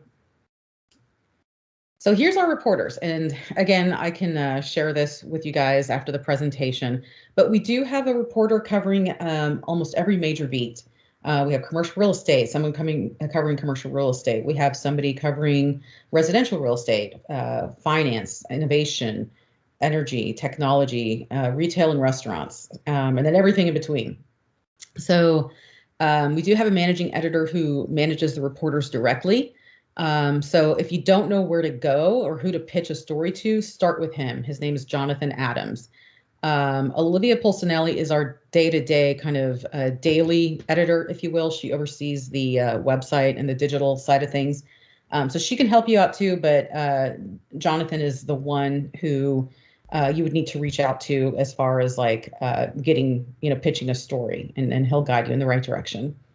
Or you can just reach out to me. I'm accessible too. I know we talked about social media in the previous presentation. We are on social media. You can follow us at HOU Biz Journal. I am also on Twitter. All our Twitter handles are there. We do have an Instagram page. We do have a Facebook page. I personally use my Facebook page as a personal page. So my rule of thumb is if you know my kids' names, you're in. If you don't, sorry, catch me on LinkedIn. But we do have I do have a LinkedIn page, and as well as do all the reporters. So I highly encourage you to follow them and seek them out, especially on LinkedIn, because they're there. Okay, so here's some standing features that we have in our paper. And this is the print side. Daily stories we put online. They're usually the quick hit stories. This is happening right here now. That's usually what we put up online. It's minute by minute. The print edition has some standing features though. We have Deal of the Week, which is, let me go here. So we have a thing called Deal of the Week, which is usually the biggest deal of the week. Our assistant managing editor, Olivia Pulcinelli, puts that together. But more importantly, we also have our cover stories. So the cover story I had alluded to earlier, it's usually a deep dive into a trend that's happening in Houston, and as it relates to the business community. So these are stories that you really should be paying attention to. Perhaps it might be highlighting a trend that's upcoming, or something that's been happening, and a change in strategies for companies.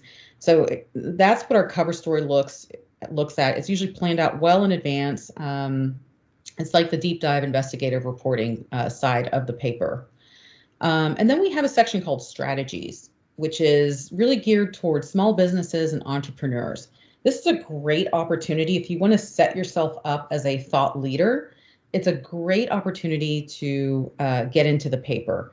We use a lot of guest columns and strategies, and usually it's like how-tos, so how to market your company on social media would be a good guest column, or how to plan for another pandemic, So basically anything that you're well versed in, be it marketing or financial planning. Those are the types of topics we look for. It can't be self-serving, I will say that, and that's kind of across the board.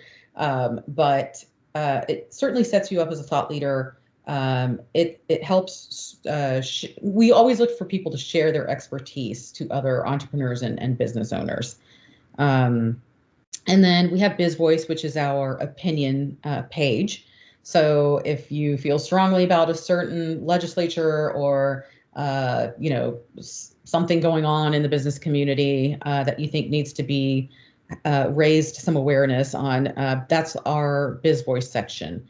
And for strategies in Biz Voice, you can send those ideas to Jonathan Adams, and he's at jadams@bizjournals.com.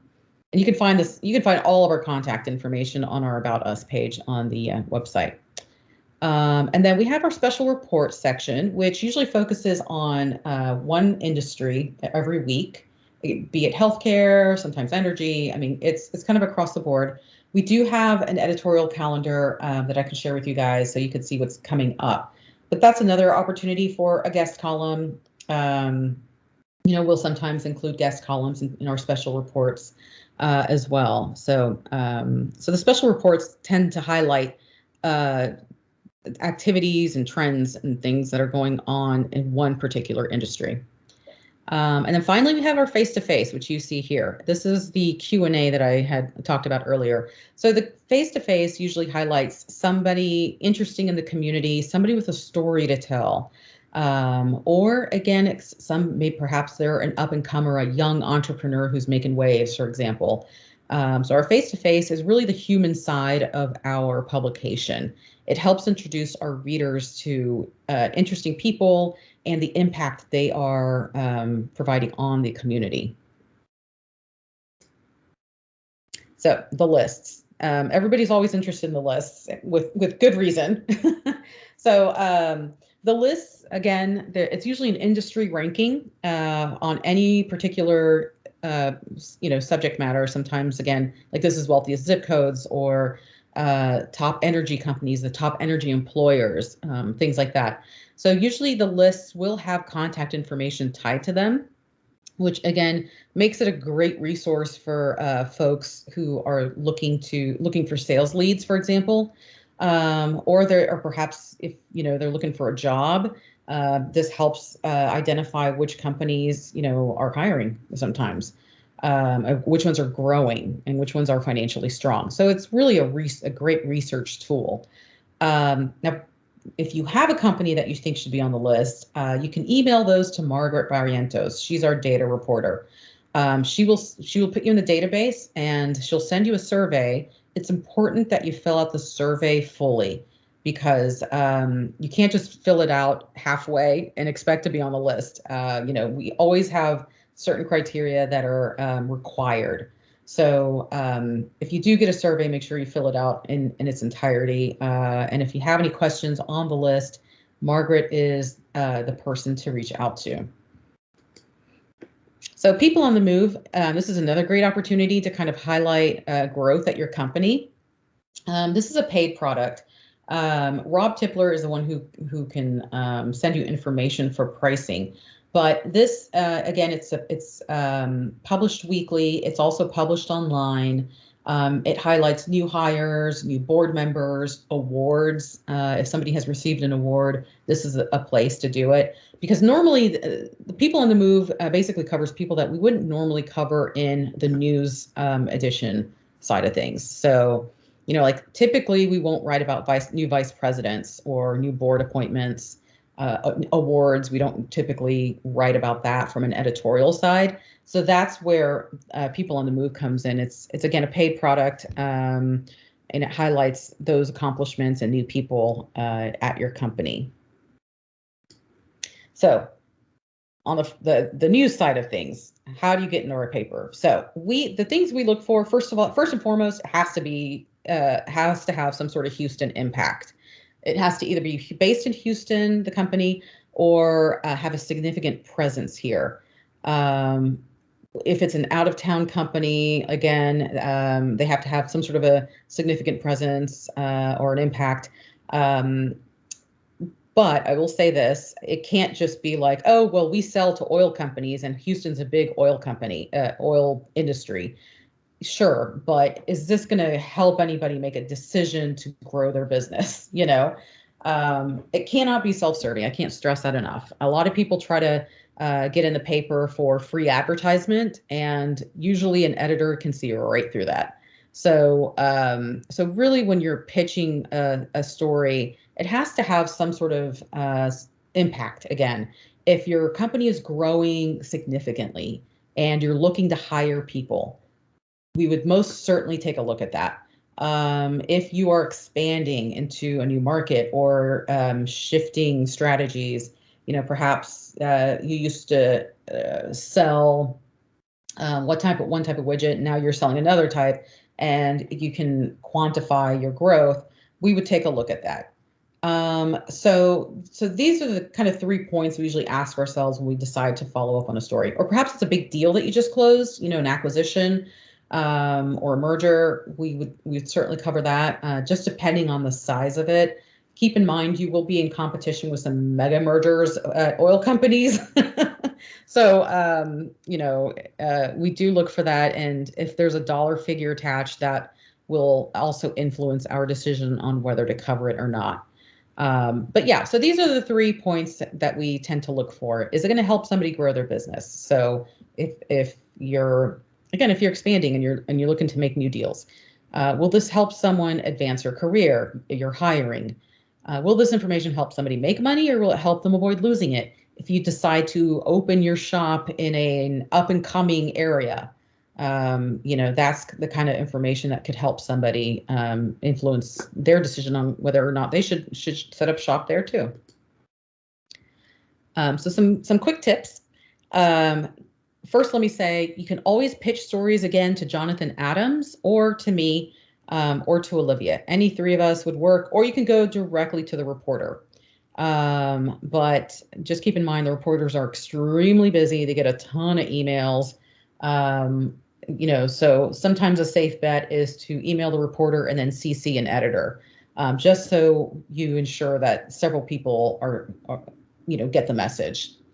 So, but some tips on pitching a story. Is it a lean-in story? Like, is this the type of story you would tell at a party because it's just so fascinating? Or it could be a somebody. Is this someone who is absolutely fascinating and that you think really needs to, the business community really needs to pay attention to? Exclusiveness. So if it's an exclusive story that hasn't been pitched to the Chronicle or anywhere else, we will absolutely pay attention to it if it seems newsworthy. If it doesn't seem newsworthy, we'll let you know. But again, the value we provide our readers is giving them news that isn't everywhere. I mean, we will cover, of course, press releases and whatnot, but if it's an exclusive story about, like, let's say a new company coming to town, we're going to give that a lot of play because that's the kind of information our readers come to us for. Research and data, we love data. If you have a commercial real estate company and you have a researcher on board and you just put out a report on the Woodlands being the next hot spot for industrial or something, we love covering that type of stuff. Again, that is business intel that our readers could use to make a decision. So any research you might have, or perhaps it's about demographic shifts, that's always super interesting to us as well.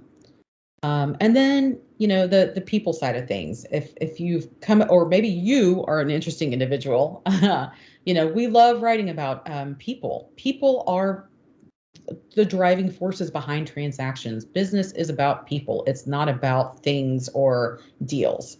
There's always a human aspect to every story, and we really try to dig into that. And on the other side of people, I will say, we going back to our events, we are always looking for fascinating people to honor. So it costs absolutely nothing to nominate somebody. We just closed our Women Who Mean Business nominations, but nominations tend to open immediately following the event. And you can see all of our events and all of our awards at our website at houstonbusinessjournal.com under the events tab. And if you go under nominations, that you'll see, you can nominate your own company for best places to work, for example, most admired CEO. Again, it costs nothing. It just costs time. That's all it is. You just have to fill out an application, kind of pitching yourself. And I will tell you, for certain awards, there's a lot of competition. In particular, 40 under 40, we get asked about that a lot. So 40 under 40 honors 40 amazing Houstonians under the age of 40. And we're talking like people working on, brain cancer remedies. We're talking about people who came to this country with nothing and have built a multi-million-dollar business. So the competition for 40 under 40 is really tough. Every year, I think we get about 500 nominations for that one. So it's really important to pitch yourself hard. A lot of times, people tend to not brag about themselves enough. So I always tell folks, like, maybe have somebody else write the application and you just edit it with your first person perspective, because it can be really hard to brag about yourself. But I know there's amazing folks out there, and it can be really hard to try to not be humble. But in a case like this, yes, pump yourself up. But I will tell you what not to do. Never, ever, ever put on your application, just Google me, because we won't. Okay. And people have done that. Okay. And then finally, is your story business related? It's pretty simple. I mean, we're not going to write about a cat business or something, but I mean, is it truly business related? So those are pretty much the criteria that we look for. And of course, it has to be Houston related. It has to have some Houston impact. We are the Houston Business Journal. Some do's and don'ts. When you do talk to a reporter, just assume it's going to be on the record, okay? If you just want to talk on background and just say, hey, listen, this is not to quote me, I just want to give you some information, they'll honor that. But just, don't call up a reporter and start talking and then be surprised if we write an article about it, because that's their job. And by the same token, if a reporter calls you, set the ground level rules. Ask them, am I being interviewed right now for an article, or is this just for your general knowledge? So that's one way to protect yourself when a reporter calls. Of course, we do appreciate news that is quote unquote under embargo. That means you have something big coming up, but you cannot announce it right now. So let's say you just signed a huge deal with a company like Apple, for example. It's a big deal. Of course, we do appreciate like a dollar amount if that's possible, or at least some way to quantify that it's a big deal. But you can't say anything until Friday. That's what under embargo means. So you pitch it to the reporter and you say, this is basically the press release. This is the information. But please don't publish this until Friday. So make sure you set those standards, and down to the time, by the way, because a lot of people will be like, oh yeah, this is under embargo until Friday. Well, we're a minute by minute operation. Does that mean Friday 9 a.m. or Friday 6 p.m.? So make sure you provide those types of details so you don't get burned. Definitely send an email. We are all remote right now. We have pushed back our we've pushed back our in-office date indefinitely. So email is probably the best way to reach us right now. Do not call my office line. I will tell you right now, I have 1,000 voicemails on my office line. I think my voicemail literally says, don't leave a message, please email me. And so I try to get back to everybody as soon as I can. But like I said, right now, email is probably the best way. Their phone numbers are tied to there. You'll probably have an easier time reaching a reporter than you can an editor via phone. So I would recommend sending an email and then sending a follow-up email, because a lot of people will send an email and then just hope for the best. We get hundreds and hundreds of emails. So make sure you send a follow-up email if it's really that important to you. And then I mentioned press releases. You can send it to the top 3 editors mentioned here. I'm always accessible. Jonathan's there around as well, and Olivia, and we can certainly guide you in the right direction. And some don'ts. Okay, so we go to press on Wednesdays. It's usually kind of a harried day. We're busy putting the final touches on the print edition, and that can be pretty time consuming. So, but the reporters are they're available nonstop. So really not calling on Wednesday pertains more to the editors than it does the reporters. You can call the reporters whenever you want. In this new digital world, they're really just available all the time. But we don't cover a couple of things we don't cover. We get pitched on a lot. Anniversaries. Everybody in this town has an anniversary. And we don't cover events. We don't have a calendar. We used to. We don't anymore. But we don't cover events. We will cover things that come out of events, if that makes any sense. So, for example, OTC happened last week. We sent our energy reporter, and she reported on the panels and what was said on those panels at OTC. But we will not write a story like OTC is coming up. People are pretty savvy. They're aware of what's happening as far as events go. So we will cover what's going on at a panel or, if it's newsworthy. An award event, probably not, unless it's one of our own.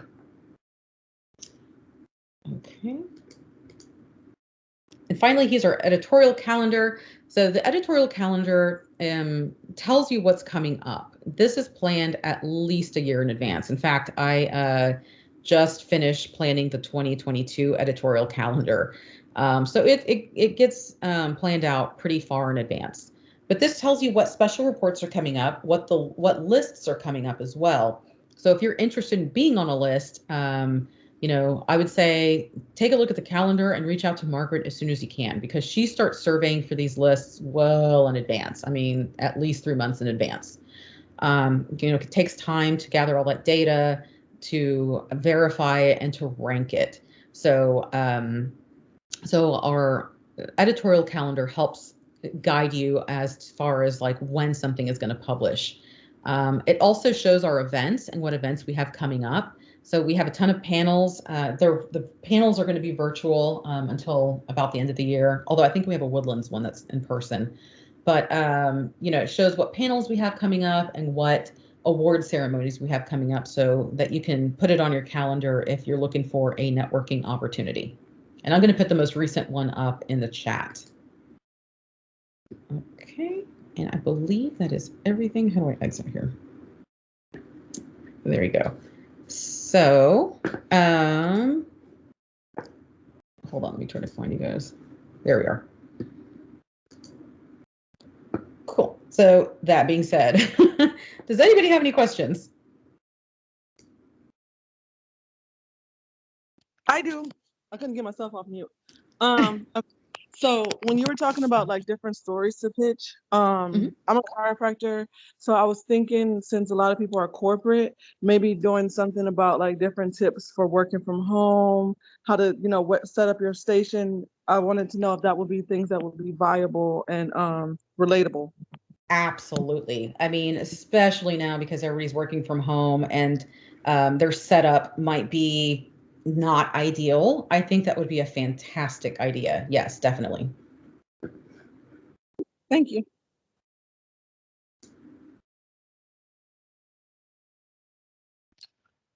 Other questions for Giselle?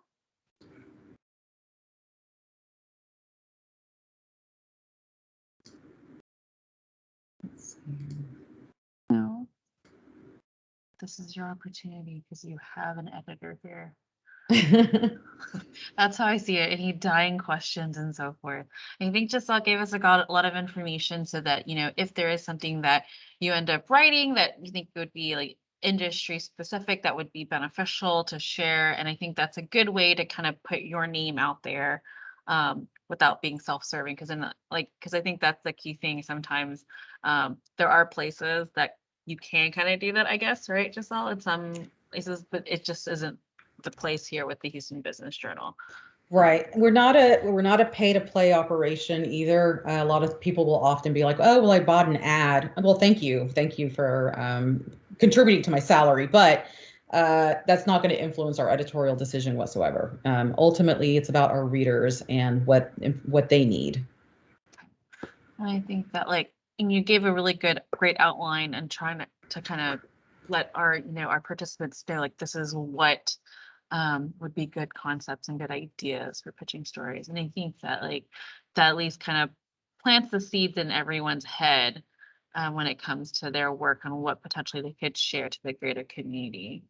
Yeah. And so I just posted my my email on the chat as well as our nomination page. So I highly encourage you to check it out. I'm sure you guys are there's some phenomenal people out here right now. So I highly recommend you check it out and nominate yourself or nominate somebody you know. So we're always looking for outstanding Houstonians. All right. Last call for questions. I have one more question. The 40, the 40 under 40, has that application already passed for this year? Yes, we had our 40 under 40 in June, but nominations are now open for the next year one. So, I mean, Okay. you still have time, but I would go ahead and do it, submit it just while it's at top of mind for you. Okay. Thank you The so only- much. Go ahead. Yeah, I was gonna say the only caveat with that is if you like join a board or something next year, you definitely want that reflected on your application. So maybe wait until the beginning of the year, in case you have some other accomplishments that you wanna highlight in your application. Okay, perfect. Thank you. All And I'm trying to right. put our editorial calendar in the chat, but it's not letting me. So, so Jane, I'll just email it to you. Okay, sounds great, because then I can share that with everyone else too. Okay, if nobody has any other questions for Giselle, I will let Giselle go and then just kind of finish a couple of things with y'all, and I promise I won't take too much time. So Giselle, if there are additional questions afterwards that everyone thinks about, is it okay if they reach out to you? I'll also go, never mind, you have your contact information right there. So Yeah. Everyone make sure reach out to Giselle if there are additional questions afterwards. Yeah, absolutely. I'll be happy to answer them. All right. Thank you so much, Giselle, for Sure. your time and presentation. All right. Thank you guys. All right, Bye. bye. Okay.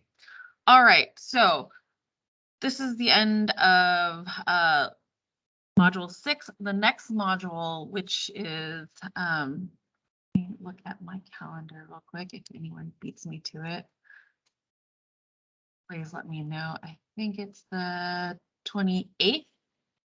Okay, September 28th, and that will be the supplier idle. Okay, so what's going to happen is I'm for those of you that have never done supplier idle or unfamiliar, what I'm going to do is I'm going to send out all the information so you have the next more than a month to work on those 3 pieces. It is just going to be evaluation of your presentation skills. So you'll have an email, like basically a solicitation email that you would send to a prospective client, a voicemail follow-up, and then the last one will be an actual presentation. And I'll actually send out a step-by-step guide because you will end up having to leave a voicemail on my phone. And if you don't give me the heads up, I will pick up and you'll be like, Jane, I was trying to leave a voicemail, and be like, okay, call back. And then I'll have to do that whole process over. So I'll send a step-by-step guide. As you can see, and I'm gonna make sure to confirm, since again, this is my first time going through all this with y'all, is to see if technically y'all will not have to attend the whole block, because it is blocked out for the whole day on the 28th. Okay, and so what we'll do is we'll end up signing up for times, and I'm going to try to figure out how that's going to work, because I'm going to hate if all of you want a certain time, because I don't want to eeny, meeny, miny, mo who gets that time slot. So we'll have to figure that out. But what it'll be is it is usually just going to be approximately 20 minutes, up to 10-minute presentation, and then the evaluators give you 5 minutes, 5 minutes Q&A, 5 minutes feedback, and so forth. So it's a really great opportunity to actually have corporate representatives kind of give you that feedback on your presentation skills and whatnot.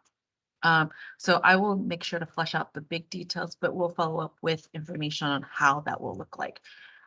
During that time period, because we've already finished all the content modules, if you are wanting to, if you finish putting that business plan together and you want feedback, let me know and send it my way so we can kind of share it with TJ and whatnot to review and kind of give you feedback on any part of that growth plan, business plan, growth plan, if I remember correctly.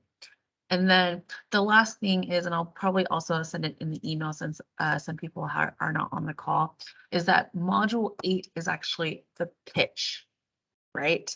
And I'm still trying to wrap my brain around those parts. So it is not a required thing to do. But if it is something you would like to do, please let me know. Okay, as I'm preparing those details, because I need to make sure that I have the details on what you'll need to, what that would look like on your end. If it is similar to a presentation or a little bit different, whatnot, and as I'm planning all those details out. Okay, so if it is something that you're considering, please let me know. If it's you're like, no, I'm good, then please let me know that part. But module 7 will be a required. That's not a choice, just number 8. Okay, but I'll make sure to send all that stuff out. And like I said, I'm just waiting. I think I should have all the content, and unfortunately, y'all might have noticed I started my recording a little bit late, so you will get the majority of the presentation, but just missing a little bit of Julio's presentation. And so once I get that video posted through IT on YouTube, I will send all the different things that we received today from our presenters, and then the link to the evaluation survey. And then if you can, no one responded to my last evaluation survey for Matthew Paul's second presentation on the business financials. So I will resend it because, you know, like, because Matthew was asking for feedback, and so I wanted to provide him feedback. So I will resend that link for you. So if all of you, if you did participate or watch the video afterwards, provide feedback on that, I would greatly appreciate it. Okay, and so before we leave, does anyone have any particular questions for me? No. Okay, so if there is no more information, we will cut out a little bit early, and then you can get back to your busy days. And I look forward to any feedback and responses on anything that I send out. All right, and then, oh, before I forget, okay, in case you'll have not already done so, our golf tournament is the 13th. If you have not signed up, if you don't plan to play golf because you don't know what to do, because that's what would be me, and are willing and wanting to spend the day out there volunteering, let me know. There are multiple sponsorship opportunities left with the logo and the tee boxes. That's $100 and $125 respectively. So if that is something that you're interested in, let me know. And then, or just go on there and be like, Jane, I've done this. And I'll be like, yay. And so forth, but just let me know if there's anything. And then of course, Expo on the 14th, 15th and 16th. Yeah, 15th, that Thursday, that Wednesday and Thursday also. Okay. All right, guys, I'm going to give y'all back your time, and then I will see you sooner than later. All right. All right. Bye-bye. Have a great day.